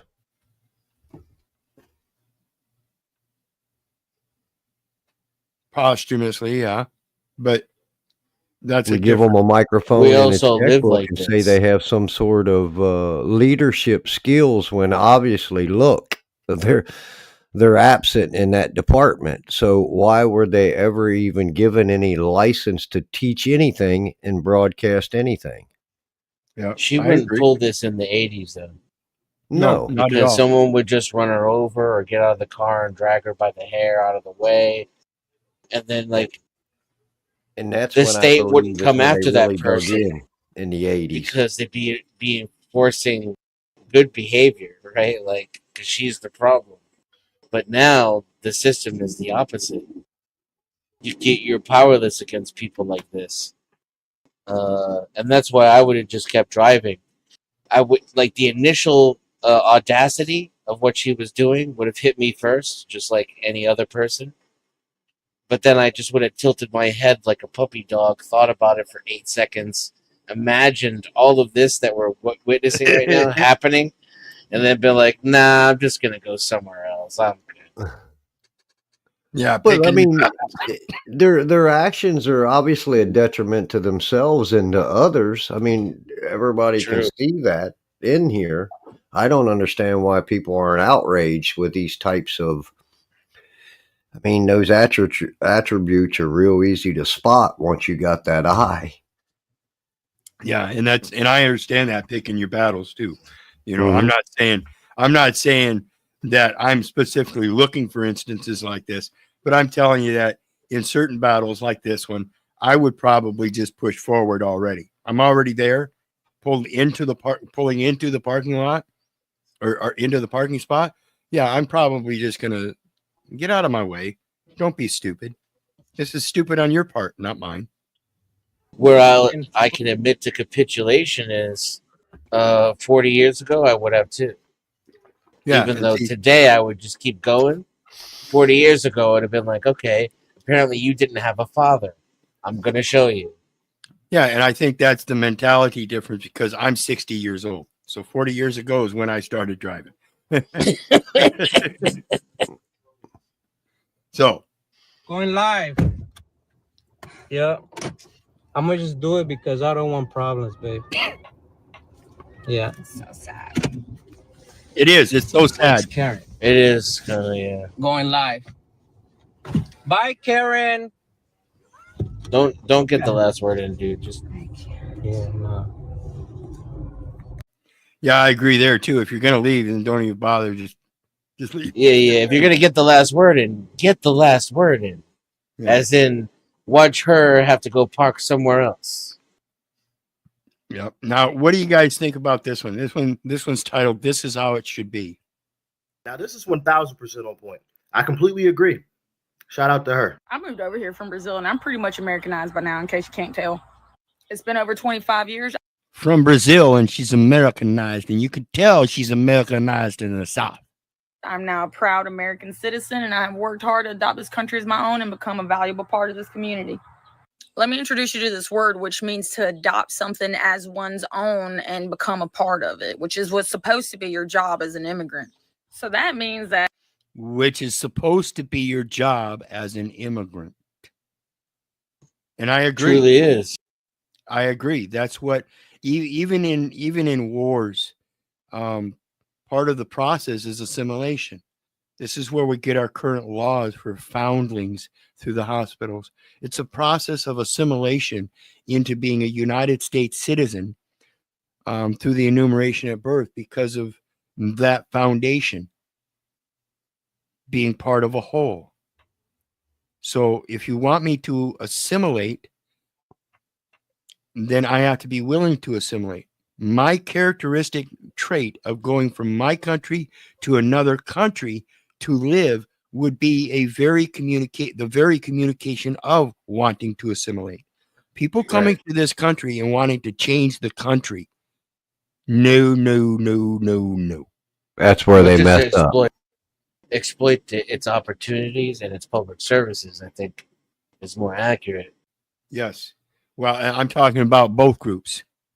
Those that come to exploit the services and stuff, and those that want to come in and change the laws, such as Sharia law. You know, we have those impositions where people are flooding into communities and having a voting right that then changes certain laws. And this is, of course, because of diversity, equity, inclusion, and various other things. But we have to start nailing this shit down and get right, people. I can come over here and introduce you to some cool stuff like Guadana and Farofa, but I'm not supposed to be coming over here and be an invasive species. That's not the reason I came. I came here to be one of you. I like how she put that. If I thought Brazil was so much better, I would have stayed there. Someone explain to me why I am expected to respect and abide by everyone else's customs, literally everywhere else in the world, everywhere else I go except here. Oh, but some people are fighting political persecution. Okay, well, if your land and your country and your culture and all that's so much better than we are, then you stay there and you figure it out and you fix it. That sounds like a you problem. Basically put, if you're not coming over here to assimilate like me, then you. And part of that problem is the United States steps in those situations and involves themselves. You stay right where you are. Period. Full stop. Now this absolutely. I wonder if their involvement is looking for certain attributes to get them to assimilate with their bad faith acts through immigrations as well. Well, that's. I mean, see, it's a double-edged sword. No matter which way we go, what avenue we go down. Well, that's part of it, yeah, and that's again, the indoctrination is all about the education, and it doesn't matter where you come from. The system is going to work the same on your intellect. If you don't know, you don't know. You forcefully entered her home and attacked her. Is I saw that video. That thing's crazy. This say what? I said I saw that video. That thing's crazy. I would think. Oh yeah, you guys have seen it before. Yeah, this is. This is a guy that evidently broke into a woman's house and attacked her. Yet he's a paraplegic in a goddamn wheelchair. Oh yeah, I saw this one. Woman called the cops. Oh, thank God. And accused the guy of I saw kicking this down her full door video. and It's assaulting nuts. her. So what happened? He kicked in the door. I ran. He choked me out. But there was a minor problem with her story. The suspect has been a paraplegic in a wheelchair for 20 plus years. How long have you been in your wheelchair? I was 18. Since you were 18? 5 years. But the arresting officer just didn't care. This is the sad part. And this is evident because what he does next. This officer didn't care. And neither did his chief, his captain, or whoever. Watch. And he attempted to arrest him anyways. I literally can't. I don't have muscle control. I'm not. Oh my God. Oh my God. Oh! When another officer stepped in and questioned what was happening, If you're paralyzed, somebody must have made a mistake. Because if the door was kicked in, he didn't kick it in. he went to his lieutenant. So the one officer was going to arrest him and actually did, and he fell out of his chair. The other officer came along, the good guy, and said, wait a minute, something's wrong. And now he's going to the lieutenant or whoever. What'd you say, brother? It seems like incompetence and negligence on behalf of the police and their agents. Absolutely. Yeah. Totally across the board. It's ignorance as practice though, because they're going to talk to a supervisor about it and converse on how absurd what they're about to do is, and then do it anyway. And I just wanted to point out the reason why this dude noticed something was wrong is because he just threw that man out of his chair essentially and then left him on the floor. And so dude was like, why is there a man on the floor? Let me walk over here and see what's going on. And that's a lawsuit in itself. Right Absolutely. Absolutely. They got a quadriplegic guy up there in handcuffs. who couldn't be bothered to get up off of his chair, but notice he's in there eating his food and stuff, filling his face. quickly accused the 100% innocent man who was in fact a paraplegic of lying. Yeah, but it's phony work. It's a ruse, man. So- I mean, it's an obvious attempt to not to go to jail. So Yeah. There you have it. See, the guy didn't even go out and look or anything. Has no firsthand observance. He's getting a secondhand from a firsthand experience that says otherwise. And I have no faith in these people because of this kind of shit. Yeah. This goes on regularly. So it's not just the officers that we blame. It's the guys in the back that are issuing, like you said, they communicate with their commanding officers. And it's those commanding officers that are supposed to be training these guys that are acting like this. They need to eliminate that qualified immunity for these cats. Thankfully, he ended up not actually being arrested on that warrant. The warrant was Yeah, Trump went through and did a bunch of executive orders returning constitutional authority over the administrative law judges and shit. They're no longer allowed, particularly after last year when the federal government itself overturned the Chevron doctrine. But even though also too, the qualified immunity is already breached by the actions because there's a negligence of duty of care there, where you have I agree. paraplegic, so you're already breaching it. You don't need to revoke that. Absolutely. Qualified immunity. I think what I meant to say was that they should have never been given that crutch to begin with. Right. Because they use it to their advantage as much as possible. eventually dismissed, but only after the story literally ran in the Atlanta TV news market. The crazy lady eventually publicly admits that she's absolutely nuts and she had no contact with this guy. And it's also revealed that the cops, had they even checked this woman's arrest record, should have known that anyways, because she had already been arrested for similar allegations before this event even occurred. These same police officers who knowingly violate an innocent person's civil rights because they want to cover their own ass, or even in the case of the lieutenant, too lazy to even get up from his desk, to stop eating his pretzels and get up from his desk and see what the hell's going on. This sort of thing needs to be shared and they need to be exposed. Again, the only thing that government fears is negative public exposure. Government itself is the bad apple. Remember that. Absolutely. We have to remember our First Amendment freedom of expression and how powerful it is from our position as we the people. We are not the servants. We have to learn this and comprehend it at the top level. And that means we have to know how the government runs, what operates it, what the laws are, what the distinctions are between the different jurisdictions of laws, all this stuff. Hey, Keith, I got a question in that. Is there a standard operating procedure on behalf of the police to inspect a complaint?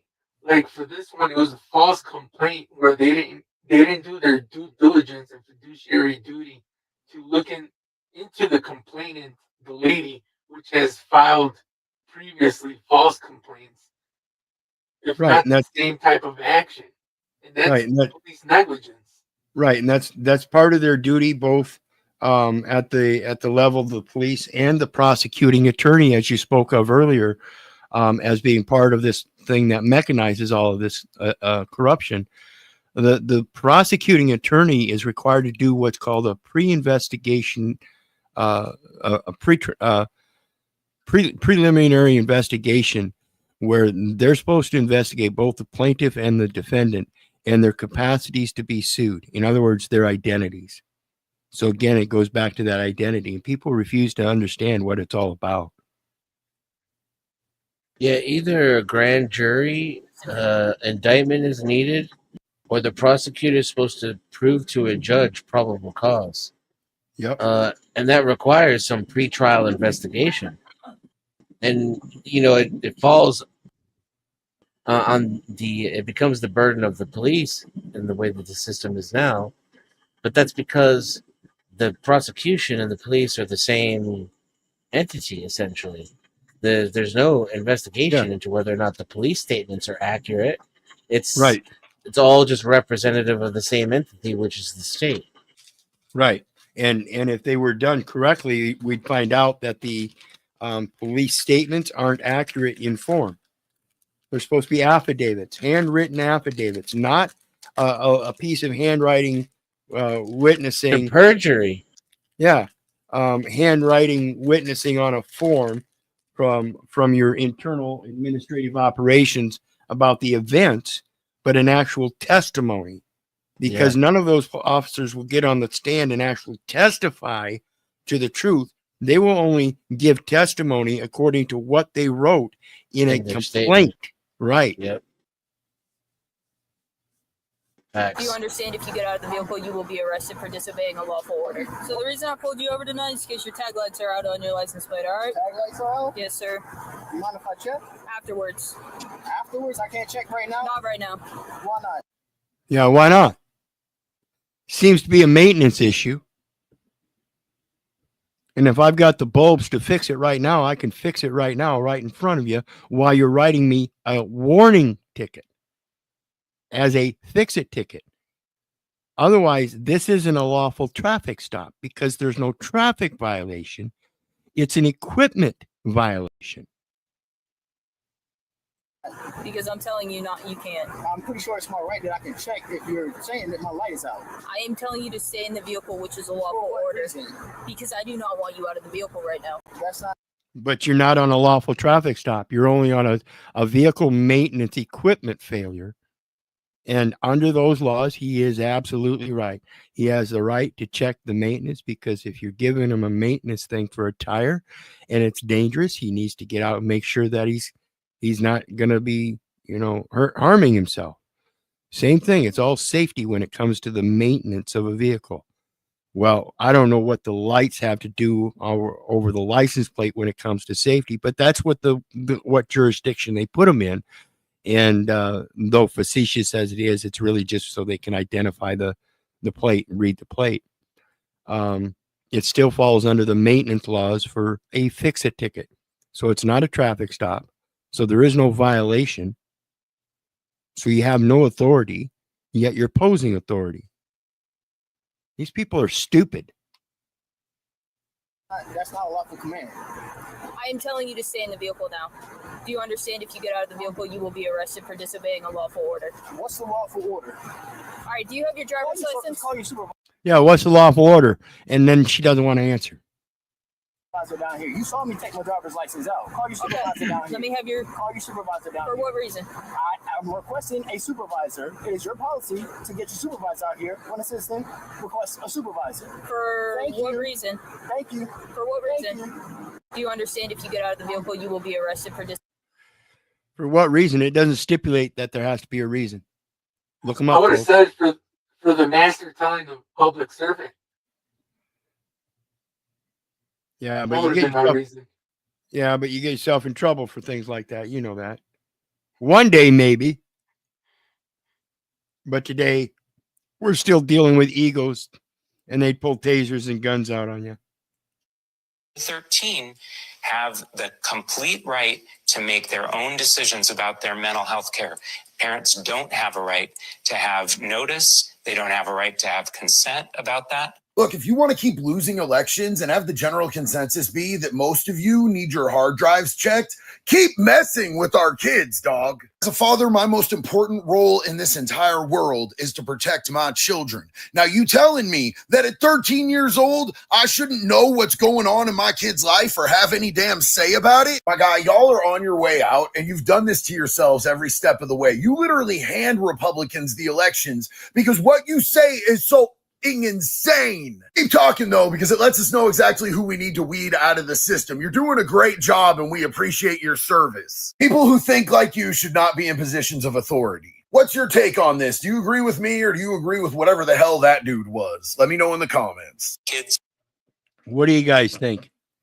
Should kids 13 and over be given the ability to determine their mental health situations and stuff regardless of parents? I mean, It depends on the circumstances. Let's be clear here. This is whether or not 13-year-olds should be able to change their bodies for the rest of their lives because they feel like they're a different gender on Tuesday. And that's absurd. That's insanity. That's mutilation. That's child abuse.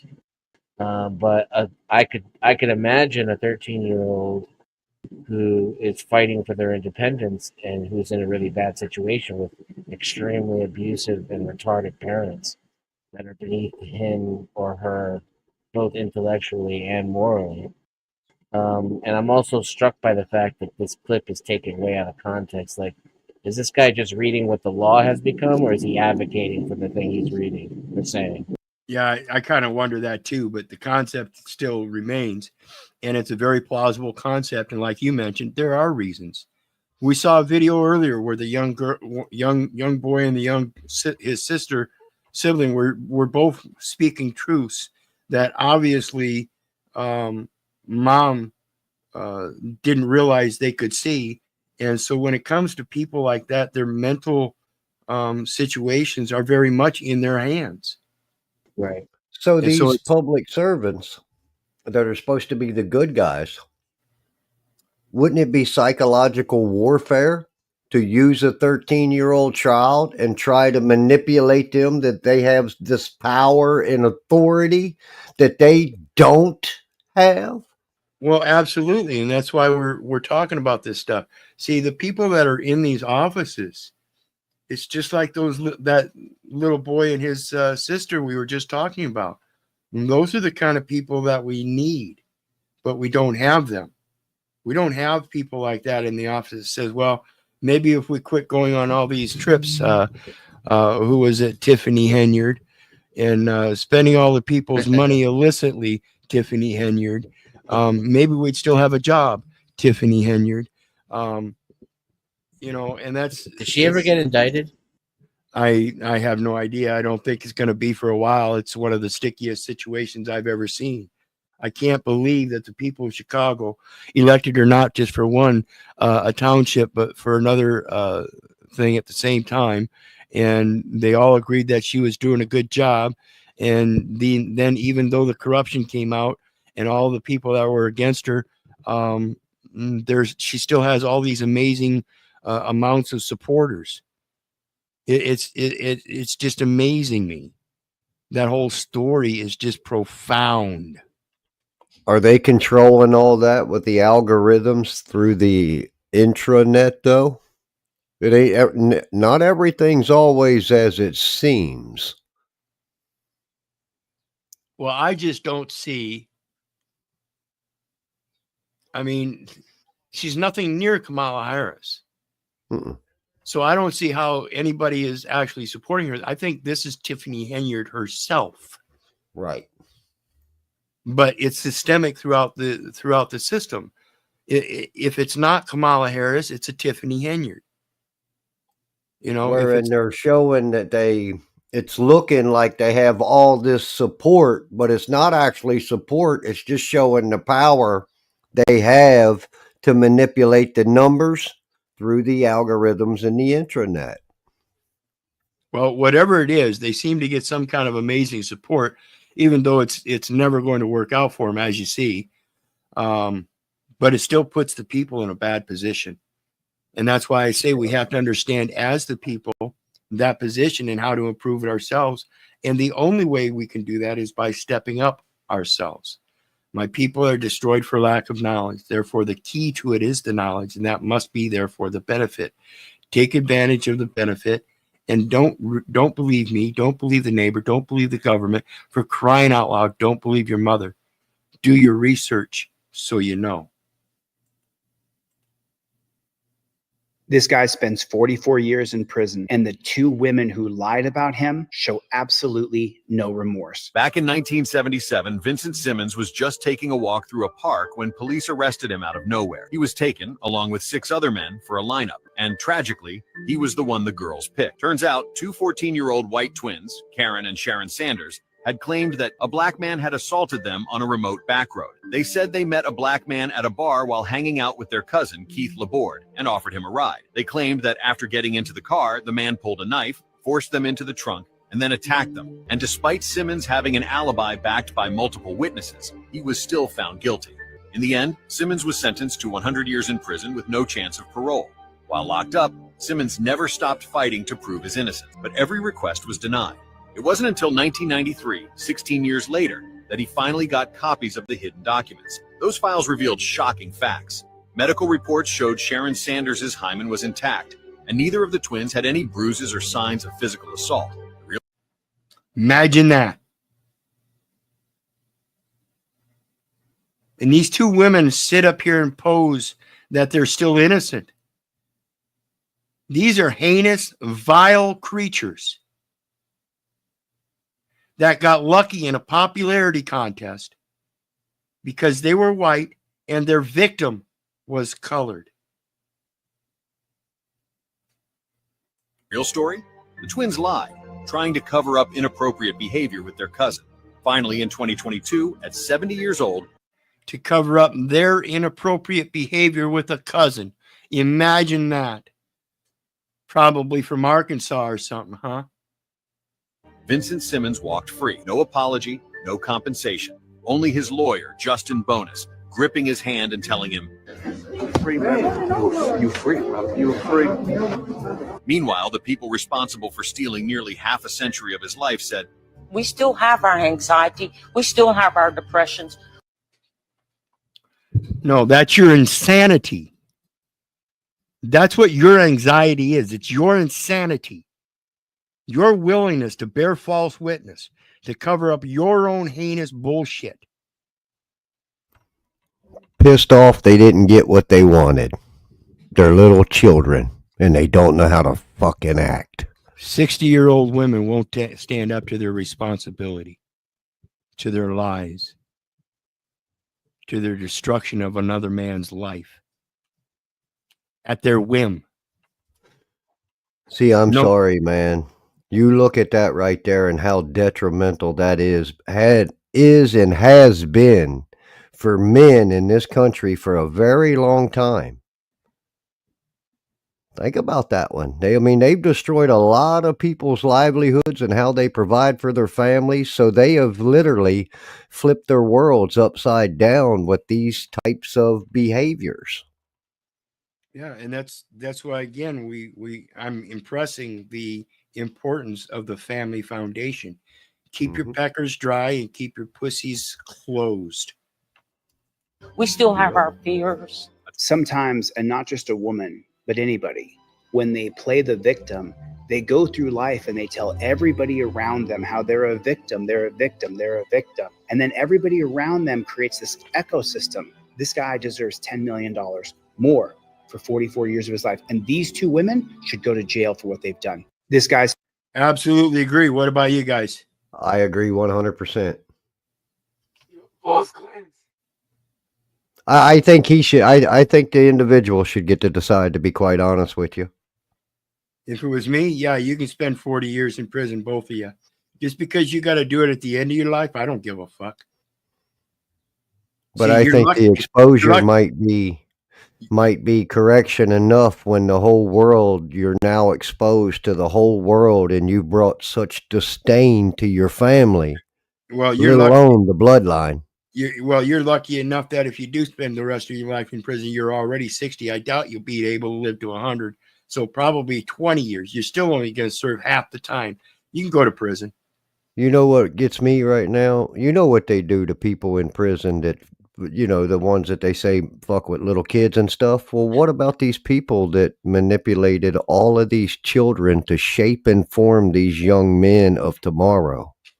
What's going to happen? I don't know what these fuckers was thinking. Well, that's what you're seeing today. That's what you're seeing today. That's why we're doing this. This is the result.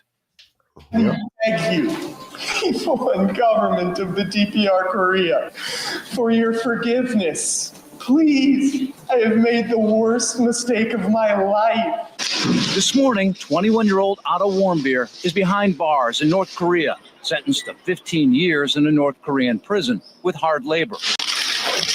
A visibly shaken Warmbier paraded before cameras, speaking at his trial Wednesday, which only lasted 1 hour. I was used and manipulated. Please save my life. In court, I was used and manipulated. No, you're an adult that went to another country and thought it was okay for your will to destroy somebody else's property.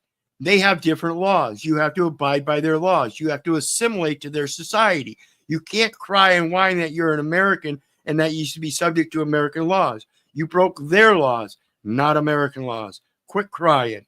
I would say also too, that's probably privilege right there, because and ignorance, because I think anyone of sane mind wouldn't go to quote unquote North Korea, and I think he stole something from one of the hotels, and that's what they're charging him with.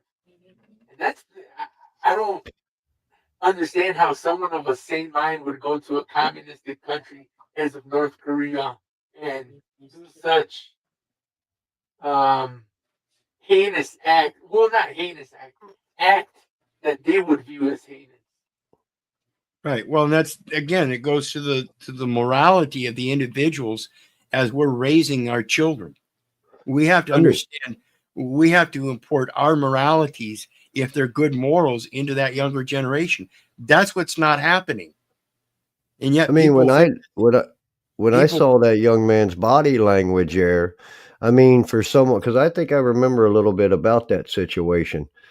For someone to be facing such controversy there, I mean, his body language and his whole facial, it didn't seem like he was in such disdain and distress there to me. Well, imagine getting 15 years. Imagine getting 15 years for ripping a poster off a wall is what I think he did. Let's listen. Steal a political banner from an area off limits to foreigners at the hotel where he was staying with a tour group. 17 months. See, he peeled it off the wall and then set it down. I don't think he was stealing it. I think he was drunk and tore it off the wall. And notice he was all by himself. So he has no one to blame when he says he was manipulated.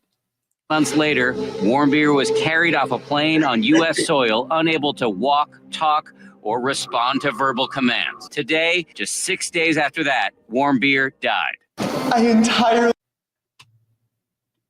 So yeah, he was distressed. He knew the outcome could be deadly for a fucking poster. See, that's what I'm talking about. He knew the consequences before he did it. He understood he was in Korea. But man, I'll just keep my mouth shut. I got a different opinion, because I mean, what? No matter where you're at in the world, this is God's world. Yeah, I mean, for these people to be able to broadcast this and think that this is acceptable teachings, I find to be a little heart wrenching. In a world full of people that were supposed to have faith in this God and these freedoms that America was all founded upon. Well, yeah, it might be heart wrenching, but you have to understand, it's more stupidity than it is heart wrenching. But are they using it as a manipulation tool to play on people's heartstrings to hang on to this power and control? I don't care. The point is, the man was stupid enough to do it to begin with. If he hadn't done it, they wouldn't have any propaganda to push. Okay. Well, that's true, but so again, Okay. who give these guys the microphone and the capabilities to go out and do these things? I do it myself. A motherfucker comes in my house and starts staring me down. You think I'm not going to video it? Well, no, you're missing. I think you're Okay. missing my point. Well, what's the point then? The point is was the boy given the young man given the proper tools to go out in life? Or was he given a set of tools that were manipulative and things of this nature? And then we as society still think it's okay for a country to say cut his head off and put him to death for a simple mistake of taking a poster off the wall. Listen, if we think as a society that it's not okay to go into another man's home and take a poster off his wall, we think in society that that's not okay. This man knew it was not okay to go anywhere and take somebody else's poster off the wall. It is his fault. I don't care about the propaganda. I agree with that part of it. Okay, so when it comes to the functionality, he's an adult. He knew better. I don't care about the manipulation and shit. I knew better as a young adult. I shouldn't go around lighting people's houses on fire, right? Same thing. There are things that you know better not to do, and you just shouldn't do them. I think what you're trying to say, does the punishment fit the crime? And in our society over here, it doesn't. But you're going to North Korea, and they hate the United States. And they think it would be crazy in a normal sense just to go into anyone's house, like Keith is saying. Better yet, to go to someone's house that's North Korean and do that action of a trespass and rip a poster off. He should have known better in the beginning. Yeah, people around the world know that it's stupid to begin with. They should also know that when you go to communist countries like North Korea and do it, they will propagandize it. They will show the world they do have power to take your fucking life. Don't come over here and fuck around. That's their only propaganda. They're not a nuclear power that can do much. So they use all the propaganda and fierce tactics on the ground. So if you're going to go visit their country, you better listen to what their laws say. And if you don't know them, don't go. Well, I would agree with that. Biker was just trying to pass through the border from Mexico when he got questioned by Border Patrol, and this is what happened. I don't know where you live. Huh? I don't know where you live. Well, you asked where I'm going, and I said home. Where are you going, sir? National City, home. You take your mask and your helmet off to the seat. And what are you bringing from Mexico? Nothing. You cross the border a lot? Yes, sir. Yeah, it's two questions. Where are you going and where are you bringing? So your home could be in Mexico. Could be. I'm going home that way. I don't know that. That's why I asked. I don't know that. That's why I asked. Dumb question, dumb answer. Because where are you going? And you're coming from one place, going in a direction towards another. And you know, if he says he's going home and he's coming away from the thing you think might be his home, then obviously you're interpreting things way off base. That's why I clarified. If I was going to Mexico, I'd go that way. No, there's plenty of people that bring drugs or bring bodies over. What's that got to do with going home? I'm explaining.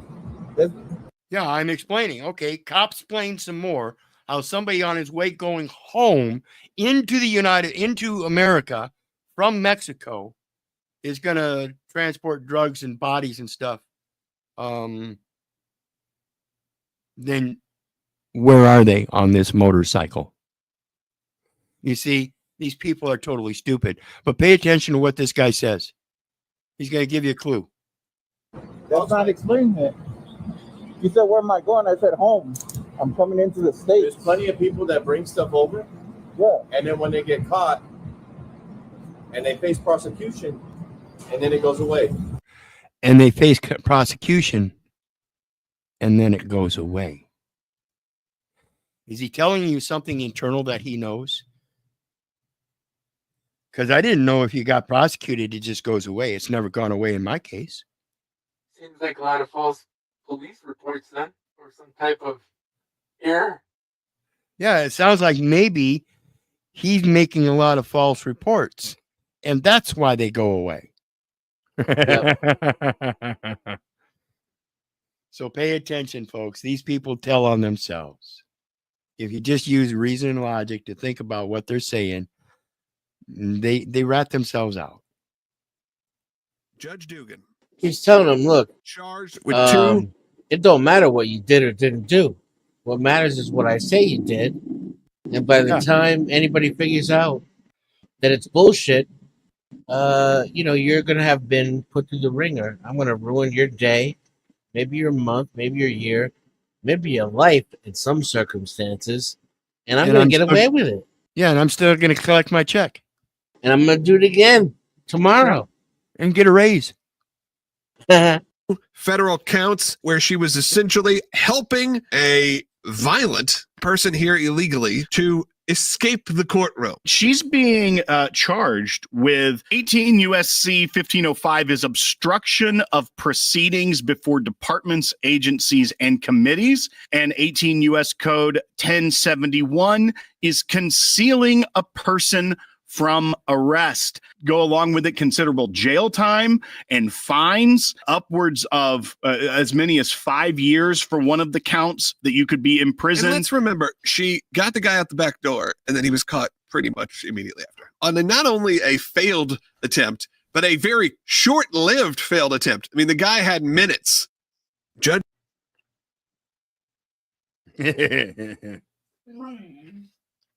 See, this is that immigration problem we were talking about, and why that other video is so important. If you're going to immigrate to this country, you have to assimilate into our system and start abiding by our laws.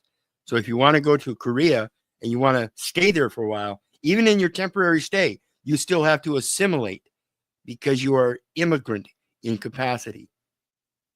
Okay, especially in Asia, I would think. Yeah, well, they've given you what's known as temporary asylum. They're a communist country. Temporary asylum in that sense is an amnesty saying, okay, we'll allow you to come in, but you fuck up, guess what? You die. People don't understand that. It seems that there's a quote-unquote failure in the judiciary function where their interests are aligned with foreign interests of migrants over the interest of domestic citizens, as shown by Dugan here. Well, yeah, that's especially in that situation. She had, what was it, 2-3 victims at the time in court, and she favored a foreign criminal or alleged criminal, right? And his escape from, I guess you could quote, escape from justice. Well, an immigrant comes to the United States and commits a crime, goes into the court justice system. Guess what? Some of those judges see it as a repeat criminal. So they're going to keep them in the system just like they would anybody else. Just like any dumb American that wants to go out and commit a crime, they're going to do their best to keep them in the system. That's what's going on. Whether you're an immigrant or foreigner or domestic, born on the soil here, it doesn't matter. That's how the system works. Once you enter it, they want to keep you in it. If you're deported, then it goes against their paycheck. So the more product you have, the better your profits. So if they deport the immigrants, which is a product of the court system for them, for their paycheck, then they're enjoying the increase, the flux of increase of criminals. They're enjoying it. I have a question pertaining to, I guess, the whole situation. Have you come across allegedly that federal judges want a force of armed private security instead of utilizing the U.S. Marshals and the FBI? I haven't heard that. Have no idea. You'd have I've to bring come across that from news channels. So that's why I say allegedly, because I don't know if it's official. Well, you'd have come across it. Yeah, you'd have to send me the information so I can look at it. I don't agree with what Donald Trump did here, but this man just cooked this show. Him tweeting out an AI-created image and the White House official account of him posing as the Pope is disrespectful. It is frankly disgusting, and it is outrageous. And so all of those devout Catholics. It's one of the best memes I've ever seen. Get over it. politics. I think you need to ask yourself some questions, and I think you need to ask the White House and Donald Trump some questions, because Trump, Mr. President, it's his holiness, the Pope, not his oiliness, the dope. And you're a sanctimonious joke. But look, the bigger picture is right here in my pocket, and I will pull it out. This is Rihanna dressed as a pope. Olympics 2024, mocking Jesus Christ's last meal. Over here, camera, over here. Don't run, because Trump only posted a meme. Don't run. But these are actual photos, and I don't see that same energy of yours, Anna, when it comes to Hollywood actually mocking God. This is Madonna on a cross as Jesus Christ. We'll be right back. We'll be right back. See, when you point out the blatant truths, they run. It's funny stuff. Funny stuff. I think I got one more left, and then we're done. And this is I got 1, 2, 3. Men should never hit a woman. Why not? Pay attention, ladies. Never hit a woman. That's just f***ed up. What? Why? Why should a man hit a woman? To protect himself. Oh man, this is a lot. What do you mean? That's a lot. Why? That you think a man should hit a woman? Should a woman hit him? Yes, I do. I don't think violence is the answer to anything. No, in protection, he's Unless it's a woman hitting a man. Right. Self-defense. Let's say a woman he shouldn't just go around hitting her just for no reason. Yeah. But let's say that should women hit men? No. Right. So if a woman should hit a man, shouldn't he smack her back? No. No. Guess what her explanation is, guys? That's not fair. She's not practicing what she's preaching. Exactly. It's not fair to hit a man that hasn't hit you. When you think it's violence is not the answer, you all of a sudden it's not the answer, but it's fair to hit him. But it's not fair to hit him for him to hit you back. See, this is delusion. And there's also no difference between men and women at the same time. Boom. Yeah, there's barely any difference, isn't it? Yeah, I was born a guy, but I'm a girl. Yes. No, I'm going to say no, only because that'll get you put in jail, fellas. In the current system, I wouldn't. Why not? Because she's a girl. Well, she doesn't know that. But I just think that's unfair. So if a woman smack a man, what should he do? He probably deserved it, to be honest. Oh, what should he do? If a woman smacks a man, what should he do? See, now it's not a matter of there's no violence isn't it the answer. It's he probably deserved it. It's righteous. Violence is righteous now. Right. It's automatically righteous whenever exercised by a female.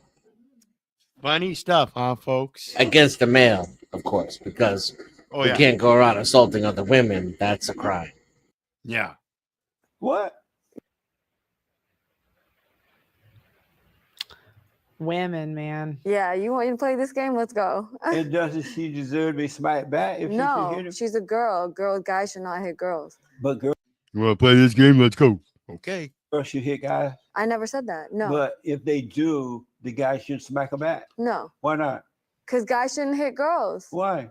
Because it's just that's just unfair. Well, how?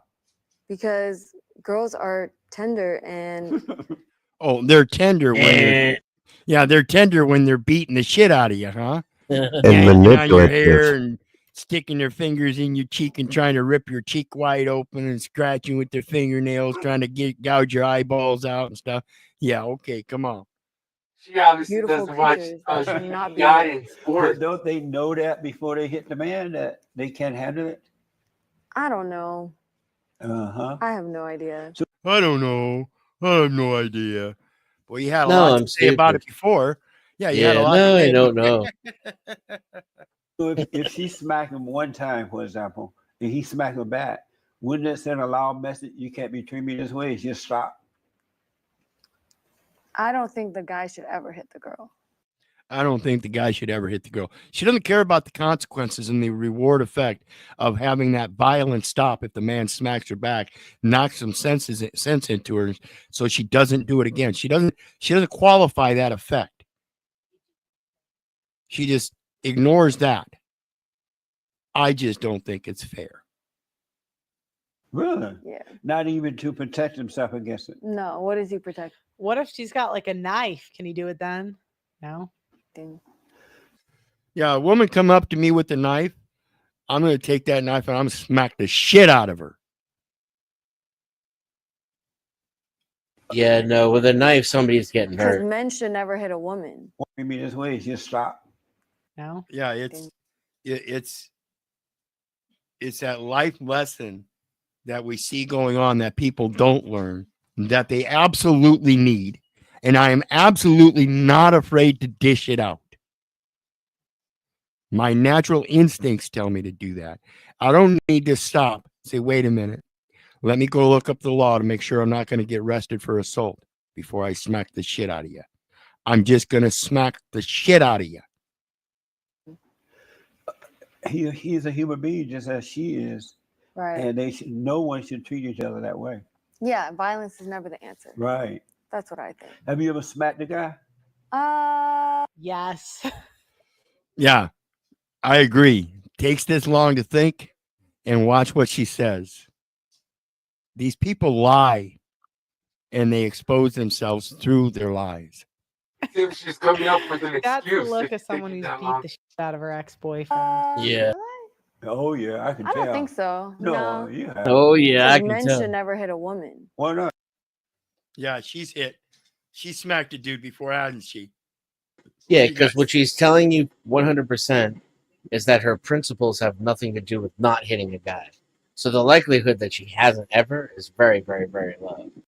Right. Like, even if you don't believe that she's compensating for the memory she's having of the last time she hit somebody right now in this fucking moment, at the very least, she's saying, I have to think whether or not I've done it because I don't have a principle not to. If someone asks me if I've ever hit a woman before, I immediately know the answer is no. Yep. Absolutely. Well, that's got to be because of society has caused some public unaccountability within the feminine aspect. Worse, they're encouraged to abuse us. Yeah, and they're encouraged through a false patriarch that will protect them and provide welfare for them and their children if it's the husband that's doing the shit. It's literally designed to separate that family for the insanity of the woman and growing children up in a feminist world.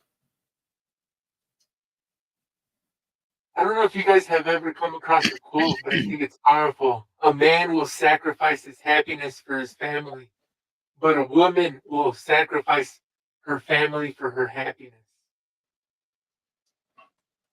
Oh, yeah. I could agree with that. Yeah. I don't know the This is stats a on that. 200,000 It occurs to me both sexes do both of those things. Yep. Well, I'm one of those men that have with that. sacrificed my family. So to teach, obviously, to hopefully is a lesson to those children of that solid foundation. So, like I think life is very serious, and it's not a game, and it's been treated as a game for far too long. Yep. This is a $200,000 lawsuit for rights violations, trying to tell him where to go. This young guy was just standing outside his house, waiting for a friend to pick him up. But then this cop rolled in strong, got in the kid's face, and started to press him with unlawful questions. But what happened next? Finally got this tyrant fired. My friend's picking me up. Now what? My friend's picking me up. Now you're lying to me. My friend's picking me up. I'm waiting for a ride. What's the issue? I'm waiting for a ride. Walk. I'm waiting for a ride. Who's your ride? My friend. Who's your friend's My name? friend Zozo. He's What's gonna his be picking name? me up. What car's he coming? I said go. That's none of your business. I don't have to answer that. Yeah? Nope. You just lied to me. Told me you were waiting for an I Uber. don't have to tell you where I'm going. You're not. Notice he's discussing things with this guy who he's confronting, and hasn't no crime or anything, no articulable reasonable suspicion for anything, no ability to give lawful orders, yet he's standing there giving lawful orders to people that aren't even involved in this, and we're just standing there with him and told him to walk away. I knew that's what you were gonna say. That's tampering with witnesses. Excuse me? I'm standing right here, even if I ain't got a camera. I want to hear what you got to say now, motherfucker. Wait, that's awesome because that completes the pattern of them charging you with what they do. Because from that perspective, if you don't listen to what his unlawful order, he's going to charge you with obstruction because it's so vague he can get away with it. But in reality, he's the one obstructing justice by literally interfering with the public's right to witness, observe, and investigate what's happening. Correct. That's why I try to import to people how important it is, if you understand your First Amendment rights, how to do it accurately. I don't need a camera. I'll be damned if I won't use that the cop's words against him. Right. Give me a camera though, and there ain't no doubt about it. You lied to me. You're not my father. I don't have to tell you where I'm going. Yeah. I don't have to tell you where I'm going. You don't have to tell me, but you lied to me. I don't have to guess tell what? you I'm where gonna wait going. here for your Uber to come. No, you're not. Are you getting in my face, man? He's harassing me. I am harassing. He's harassing. What's your... Are you getting in my face, man? As he's the one that walked up to this young man in the camera. Psycho. Again.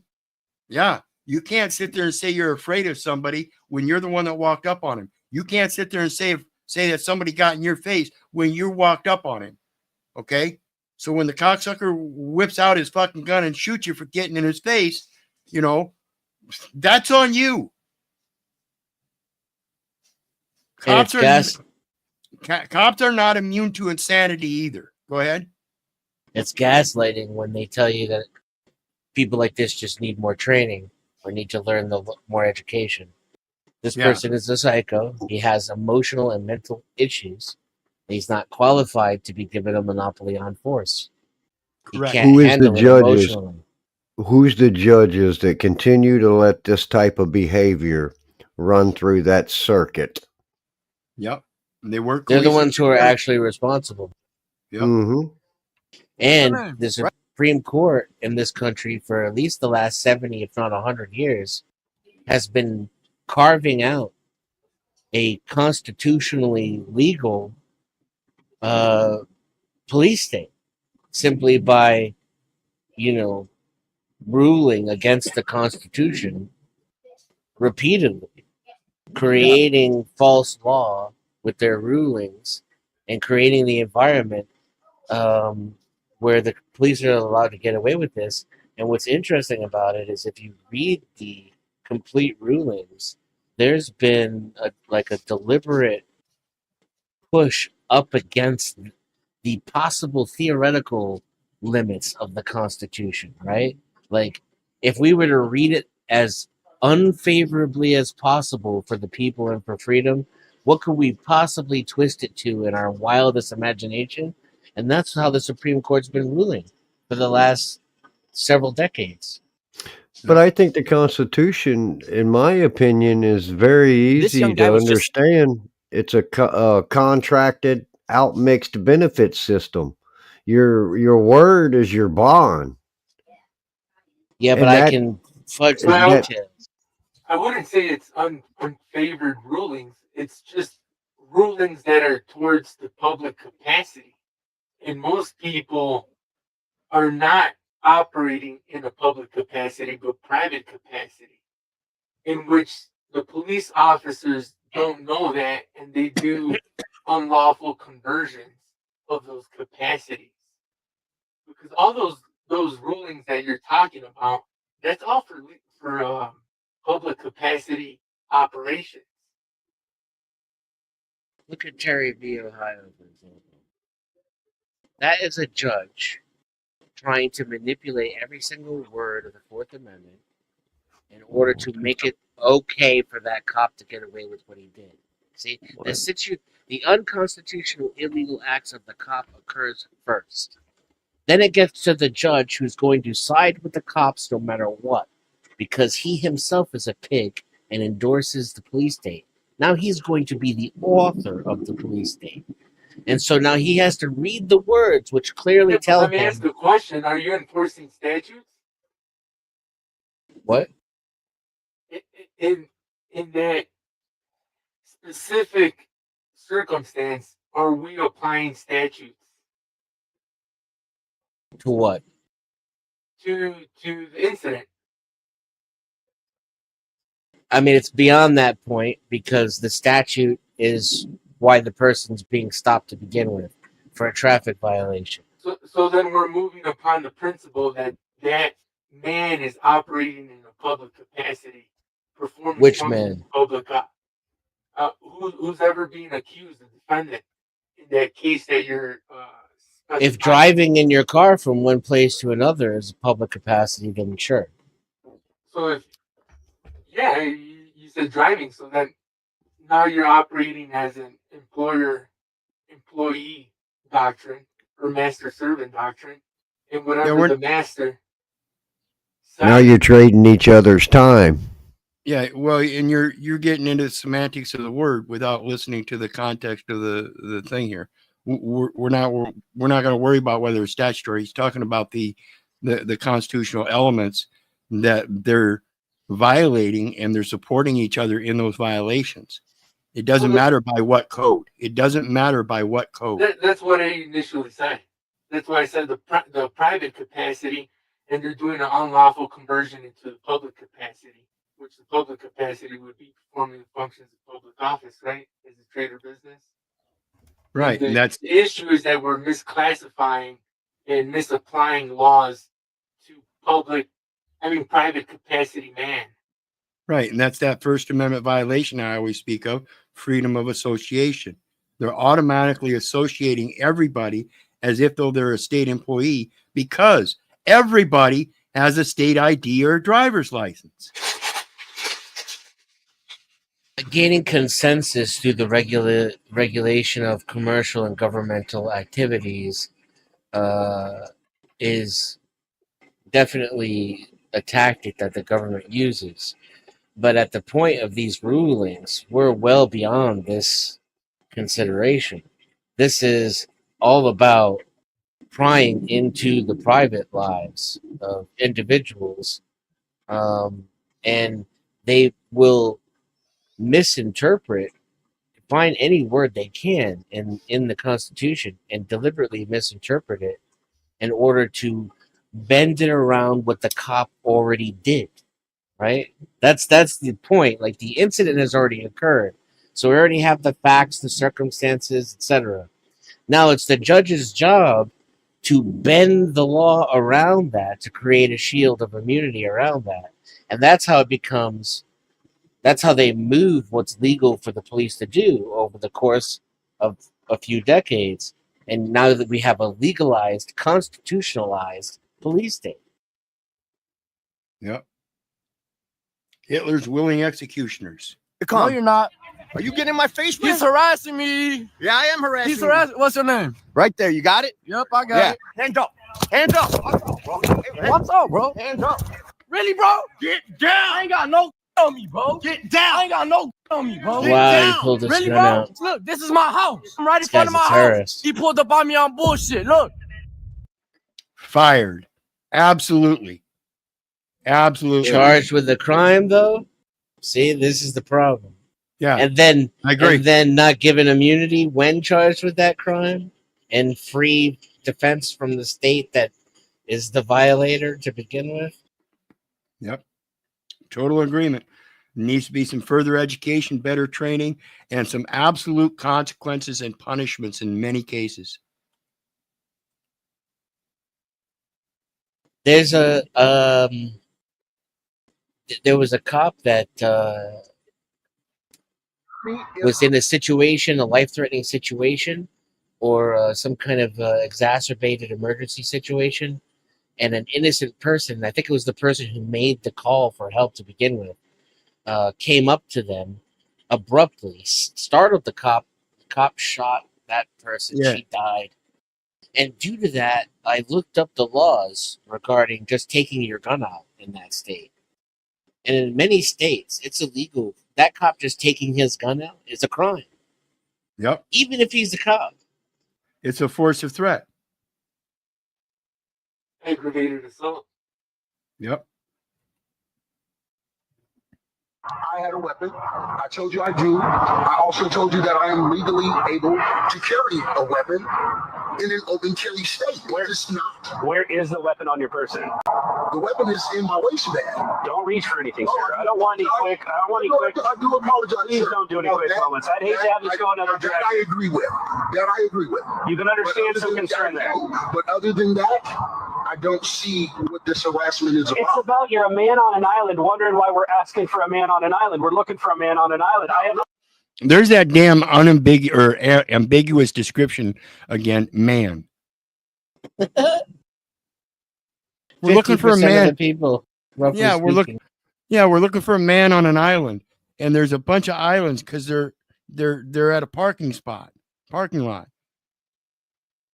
Funny listen, stuff. we're trying to make this a different scenario. You're the only man in this area. But you forget the color. You're the one man. You know, aside from me, the other one standing next to you. Say what? Aside from me and the other guy standing next to you. Yep. You've identified yourself as having a weapon on your person. Done speaking with him. Sir, you are the senior. I'm going to call someone else here to come on in. You're not making any decisions. Please. Watch this. This guy's a federal officer. And notice he's got this thing hanging around his neck. Yeah. And notice how the officer over here has got a similar thing, but it's got a badge on it. Watch what he does next. You could have just complied with him. Listen, gentlemen, I'm in the middle of something now. Yeah, okay. And you see what he just pulled out? Right. And you're fucking with my shit right now. Now watch what happens. These cops literally go to the go-to. Watch this. Are doing above and beyond you and you. I want your names and I want your badge number. Sir, you can get that on Amazon for free. You're gonna add it. Wow. Sir, you can get that on Amazon for $3.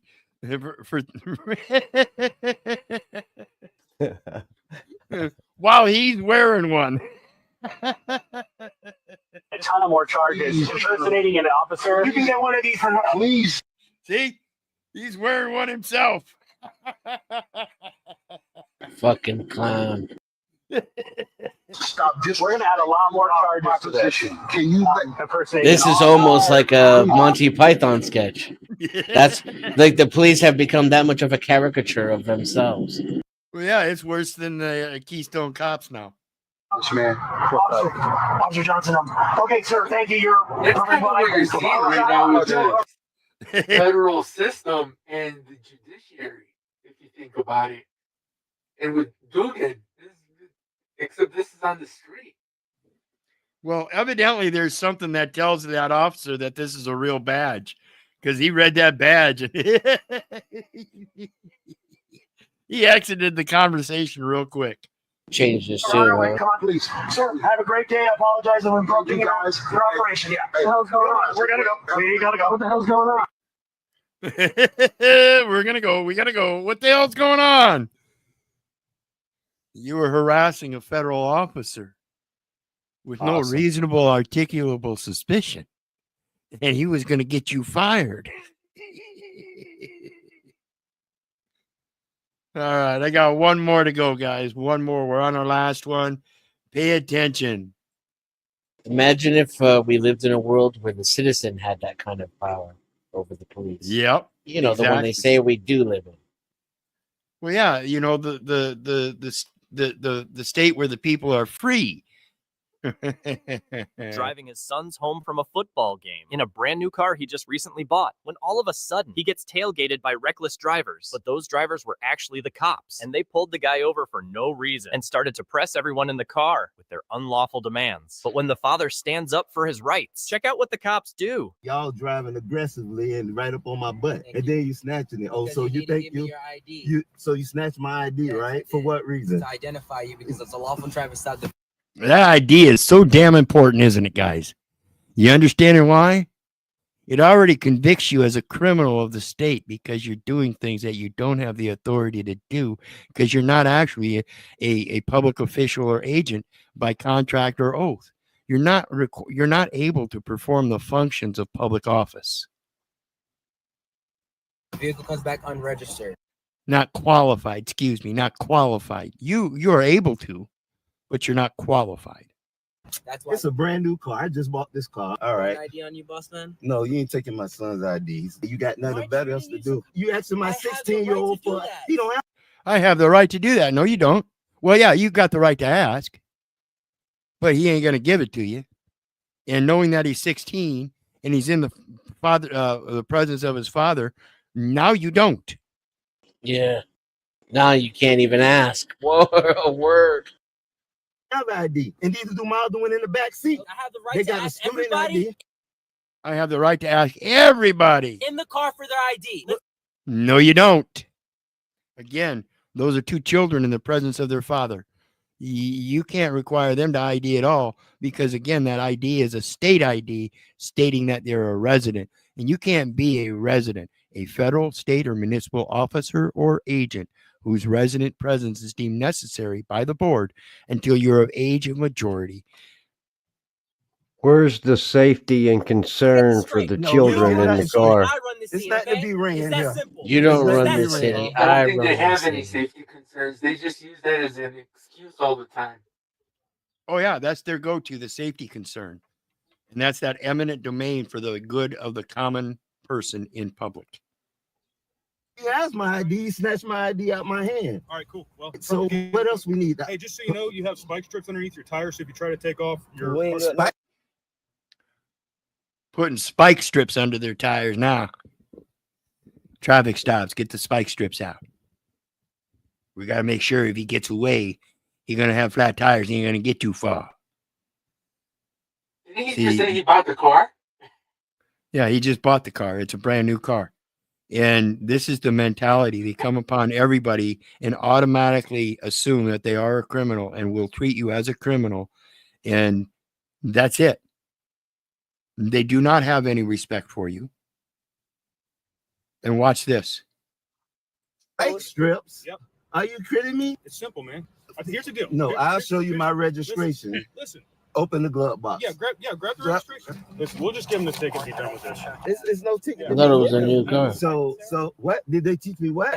Have that respect to police officers. Well, yeah, but you go down and register it, and before you get the plates, you still got the registration papers. Respect. Yes, sir. Okay, now we macho. The gang members are here, so they real hard now, guys. Yep. Now we got other gang members coming up. Gang members? Yeah. You're a gang. Stop moving, they gonna feel threatened. Sir, there's very little you or your family can do to threaten me right now, man. Sir, there's very little you or your family can do to threaten me right now, man. That's a show of force. Okay? Understand Look at his face. Yeah, understand the cockiness of this little fucking punk. Can't be but maybe 26 years old. Tell me this guy. No. Barney's saying this is staged. I don't think so. That looks like a cop to me. Yeah. If this is staged, this is excellent acting.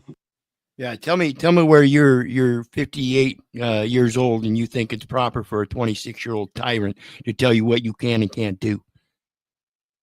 If it makes you feel any safer. I feel very safe. That's good. That's our job, man, to make everybody in the community feel safe. And just check me out.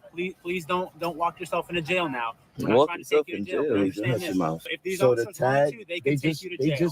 This Sir, came your in the vehicle mail is though. not registered. Something in the system that got screwed up. Sir, that's not on But us. it's not on us either. Yes, The it is. It's on dealership you. messed up on It's on you, something. sir. It's No, okay. they just I'm not mailed me gonna my voice- tag. But what I My would suggest- fiance can send Are me you my gonna keep tag talking right over now. me? But I'm saying, I got a question.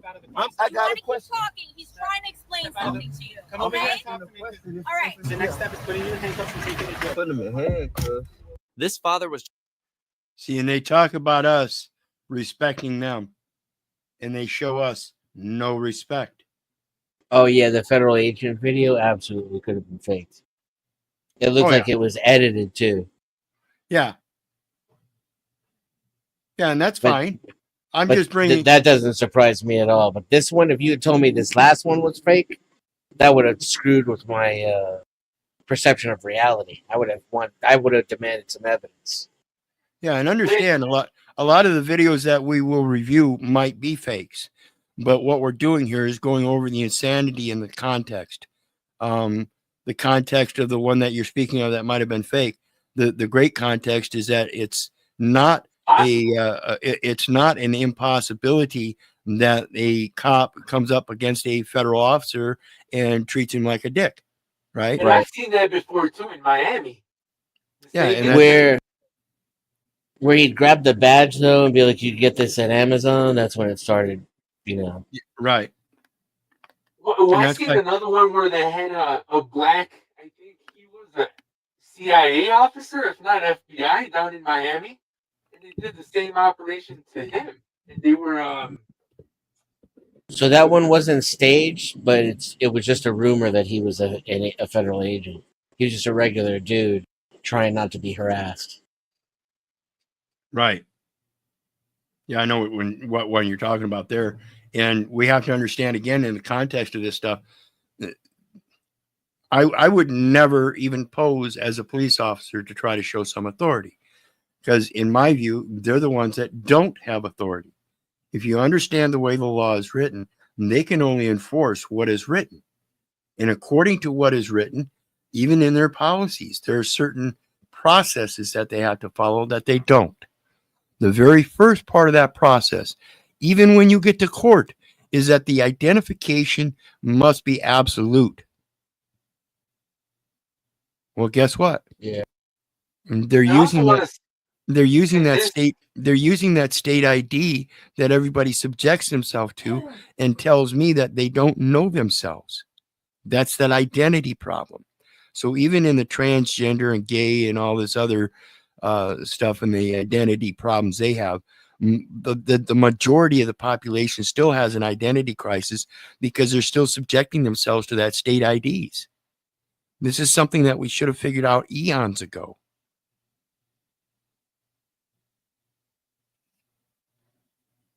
What do you guys think?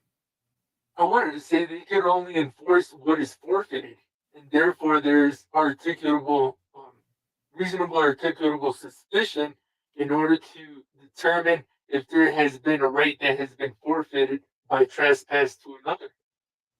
Where is reasonable articulable suspicion in the Constitution? Why, that would due process. That's due process. So your due process is on the side of the road by the guy who's your accuser? No, what I'm trying to say is you need to have some type of knowledge that whoever you're going to come across to enforce something, that person that you're coming across, they must have forfeited their right by doing injury or damage to another party. Well, the essence of at the side of the road and maintaining due process would be accurate. If you want equity, you must first come with clean hands. So if you are stopped alongside the road and you know the details of the driver's license and stuff, that officer may still arrest you. Let's not get that wrong. But if you're not qualified in the equity to begin with and you hand him a driver's license, you've already lost equity. You've already subjected yourself as a supposed official or agent of the state by presenting a state ID. Pure and simple. Is that state ID somewhat like a level of degree from their education system? No, the state ID is just an implied contract, a minimum contact with the state, saying that you're conducting your affairs on state business as a matter of performing the functions of a public office, either as an official or as an agent. Yeah, state ID is like an employee ID. Think about it. So when you present it, it's showing that you're on the clock performing functions. Yep. That's why we, in certain classes that I attend, that we discuss the law and its process and everything, we discuss legal time. See, that's what their contracts are all about. You have to be on the clock. So in their records, they have to prove that even if you have a state ID, that you are in the performance of the functions of public office at the time that you conducted those affairs. If you weren't, then it's an addition or an annex to the performance of the functions of public office that you can still activate pursuant to a fee schedule. It's your right of contract. Pure and simple. Well, they should be presenting payment. rather than Billable hours. eminent domain. Billable hours. Legal time. Well, what are the billable hours for this citation? If you're That getting would billed, be the coming together of whatever the mission was and completing that in good faith. right, in a commission, we're working together. So if you're getting paid certain billable hours, then I, in the right of contract, since this isn't a contract, this is information of contract. I mean, I see a contract form here, and you want information from me. Equal consideration would say I get the same legal time computation for the billable hours. Exactly. Anyway, we're on Is the that way where out. that master commissioner comes in the counties? I don't know. I believe don't so. know. But anyway, Yep, always last appreciate words. it, my friend. You bet. You bet. Thanks for coming up. Always appreciate you and your input. Just wish everybody many blessings. And remember, be the change you wish to see. Absolutely. Much love. Thank you, Russ. How about you guys? Imperious? Thank you, brothers, sisters out there. Thank you, Keith, for your knowledge throughout this whole journey that I've been following you. And be safe out there, people. Absolutely. And be equitable. Be equitable. Yep. And I'm going to drop a link down here in the chat. There is Dennison. Dennison has a channel if you guys want to go check him out. What do you got on the way out, Dennison? Yeah, so I go live from time to time and love talking shit about the police and the authorities. So if you guys are into that sort of thing, please feel free to come by. All are welcome, so long as it's respectful. You bet. And go show him some love and sub up. I appreciate you joining us today. Please feel free to join us anytime, Denizen. I appreciate your knowledge as well. And this isn't the only thing I do either. I'm sure you're aware. So feel free to join panel anytime, brother. In the meantime, Chris. you bet. In the meantime, you guys know me. I love you, but I don't give a rat's ass whether you love me back. That's to say, I don't care if you hate me. I don't care if you don't respect me. And that part's on you. So may God bless you. In the meantime, hit that like, share, and subscribe. There's a PayPal link down there for anybody who wants to share some love. And we'll see you next time.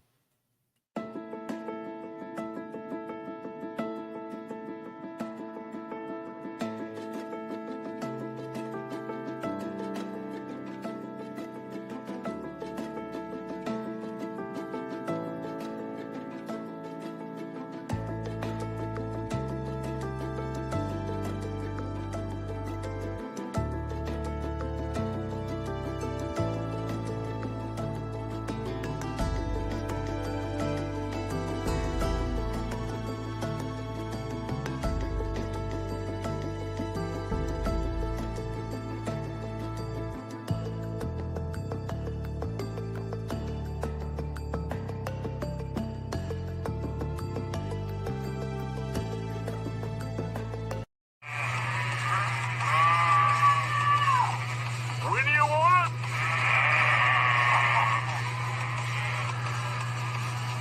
How do you want?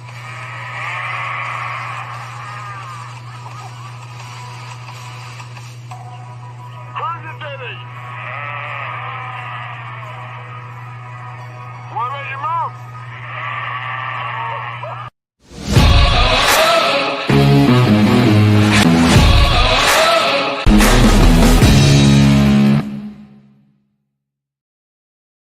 Oh. Okay.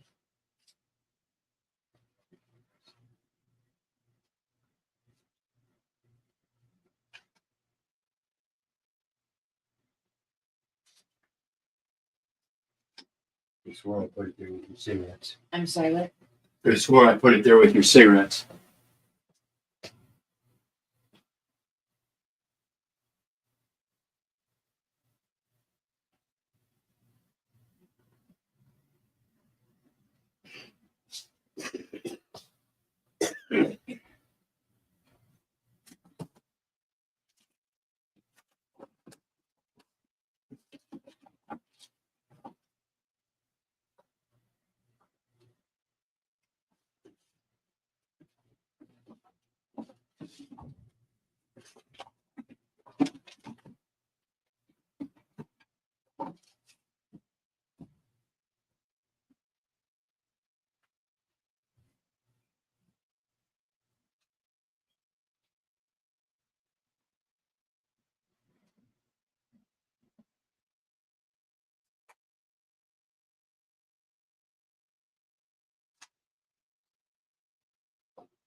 Oh, I wonder how it got underneath there.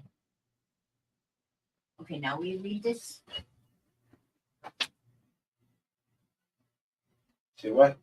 We read this and see, is there something I'm missing? What About am it not being a good idea?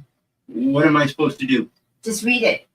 So I've been emailing with Mindy Hill, the executive director of Horsepower in Baltic. Don't know what that is. Up to an activity for Rita. Mindy had indicated others from day services were coming to Horsepower and wondered why Rita couldn't be included. I told her that I had been told that it was impossible per LifeScape rules because it wasn't a medical appointment. And due to staffing, that in order for Rita to come to Horsepower, I would have to line up a volunteer to take her, et cetera, et cetera. So now Mindy has been talking to Ben Jacobs and Angela Klosterman, and it seems a new plan idea has been created this summer. They, LifeScape, are going to do 1 or 2 group round sessions, 2 to 3 day services clients. They will take a day camp where they go out, walk, brush, lead, general activities with the horses while on the ground, and then end the day by going out for dinner and ice cream. The cost is $35 an hour. Interesting, huh? Okay. Is there something wrong with that? I mean, Barb was sending me texts saying to read this. And I said, oh, it sounded good to me. And she's like, did you read this part? And I was like, well, she said, take your dunce cap off and read this again. Volunteer services for $35 an hour.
Hi, Liz. I don't know what I'm missing.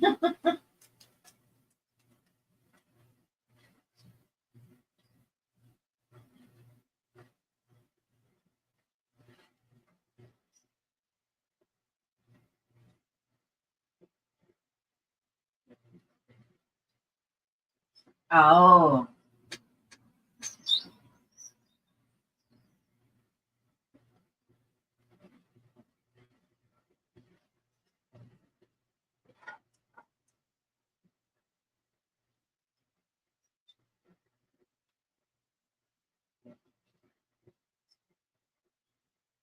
Mm-hmm.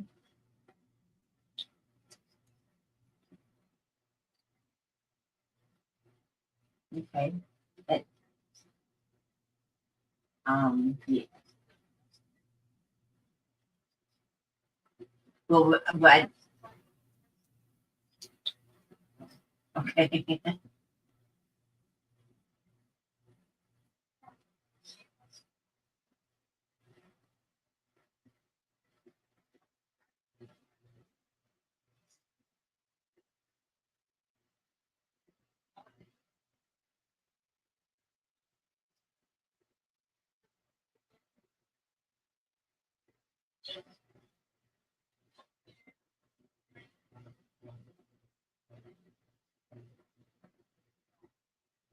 Yeah.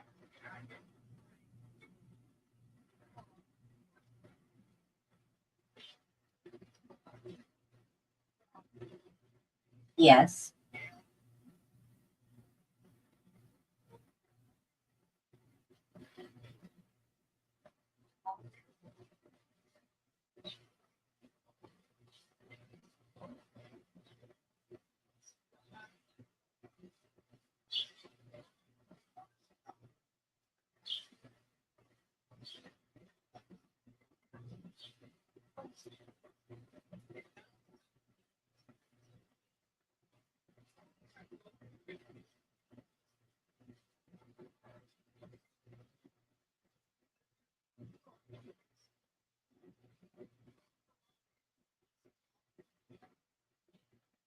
Mm-hmm. Yeah.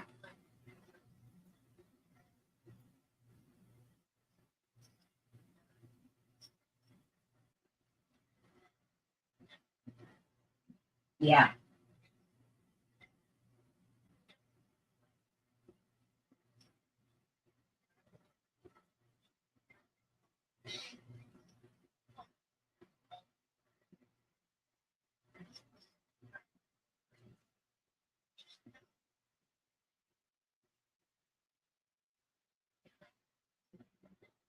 Yeah. Oh, okay.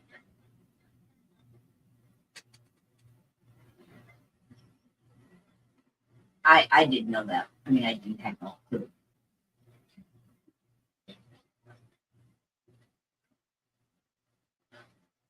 Wow.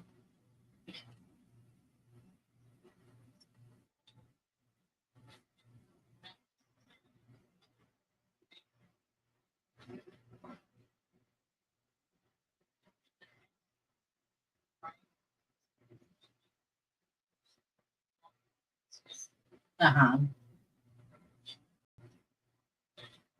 Okay. Well, I didn't think so either. I understood it just like that. But evidently my answer didn't say that. Okay.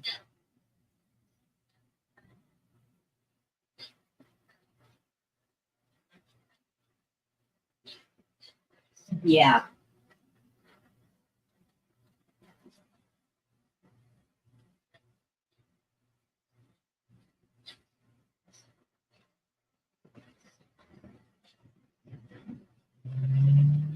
Yeah. Yeah, I got that that was kind of a shitty thing. Yeah.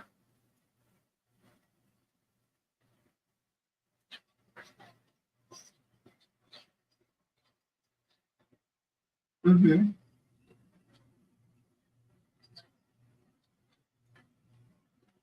Mm-hmm. Yeah.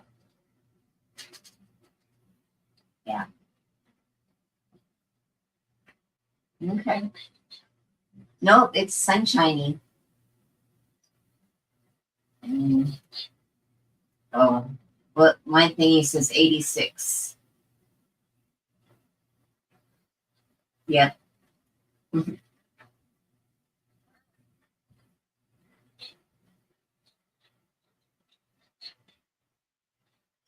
Oh, I thought you did a good job. I understood. My answer wasn't good, evidently. Okay. Bye.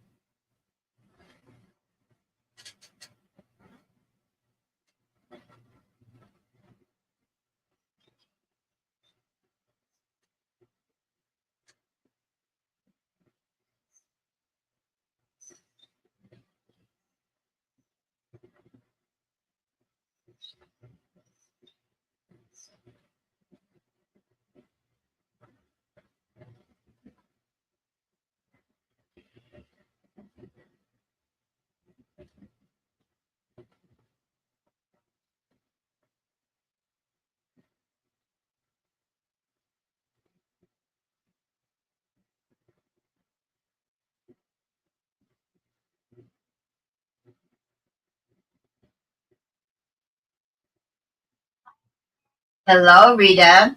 Haven't talked to you in a couple of weeks. I thought I'd better call you. What are you doing? Oh. Oh, that's nice. What'd you go shopping for? Oh, do you use up the other one? But you needed a new one.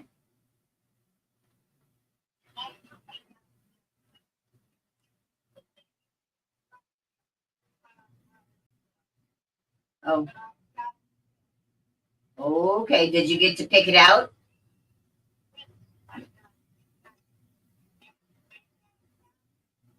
Yeah. Just brown, it doesn't have anything on it?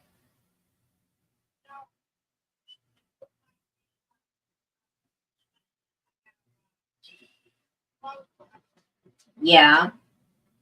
Like you don't have a million of those, I bet. Oh, you don't? I got about 5 or 6 of them. So, and there was some place that you went a couple weeks ago, and I was supposed to ask you about it. Oh, you made jewelry, I think. You made jewelry someplace a couple weeks ago. You went someplace, and I didn't ask. I didn't call at that time to ask you about it. Now you don't remember, do you? Okay. That's all right. I was supposed to call you, like I said, and I didn't.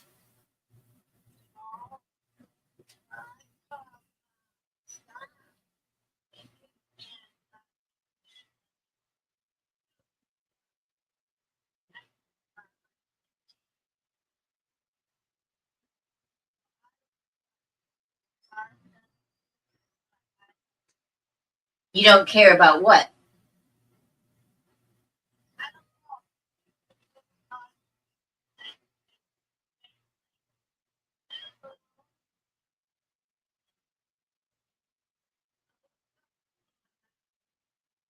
No. Okay. Don't have to worry about it, though, I guess.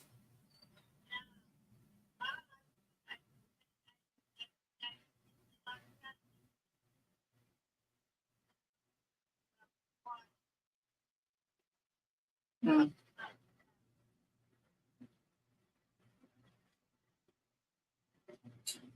Him and Barb? Well, I don't know why that wouldn't make a difference with you. And I don't think Barb talks to him much at all.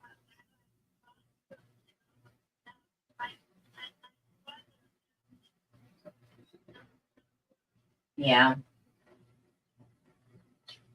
Hmm. Maybe there's just something, maybe he wasn't feeling good or something. Yeah.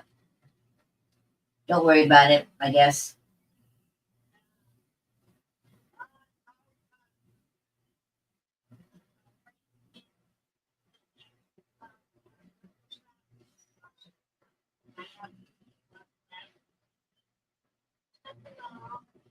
Yeah. How come you haven't called me? You haven't called me in a while. What?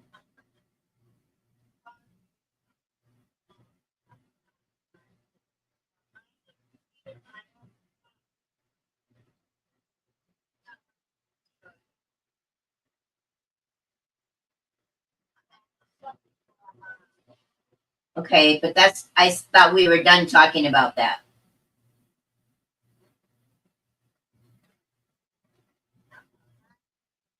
There's nothing else to say, Rita. We don't know what's going on. And like I said, maybe he was just not feeling good or something. Don't worry about it. Yeah. Okay.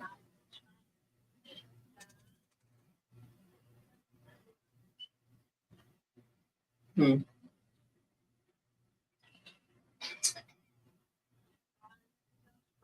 Yeah.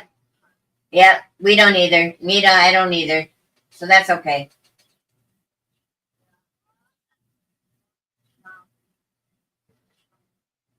Well, but I said, why haven't you called me?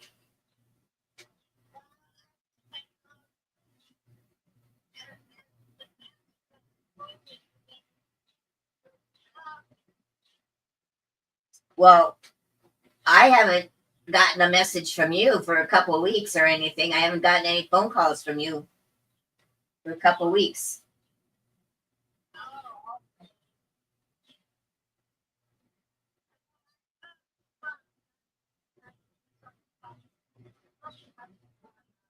Did you leave me a message?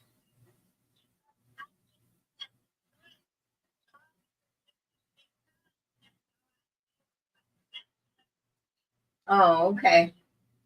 Well, I don't know. Something must have happened because I didn't get that message.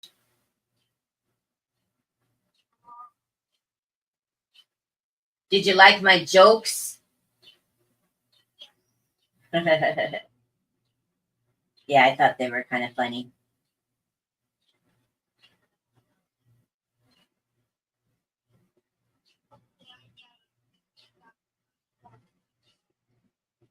Is it battery?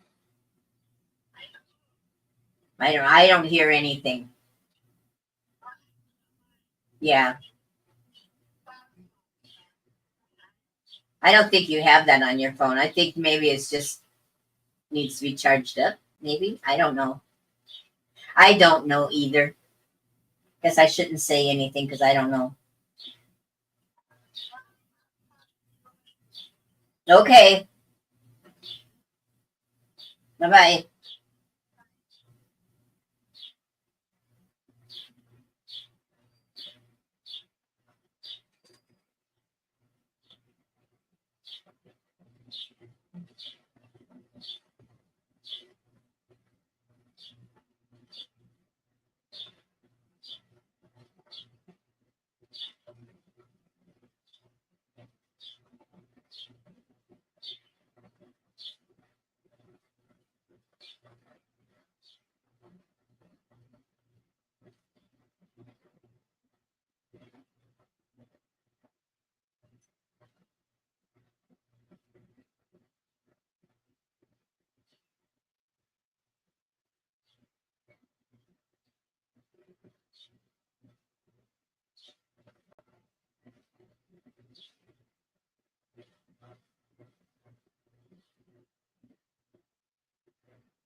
Pharmacy wasn't open.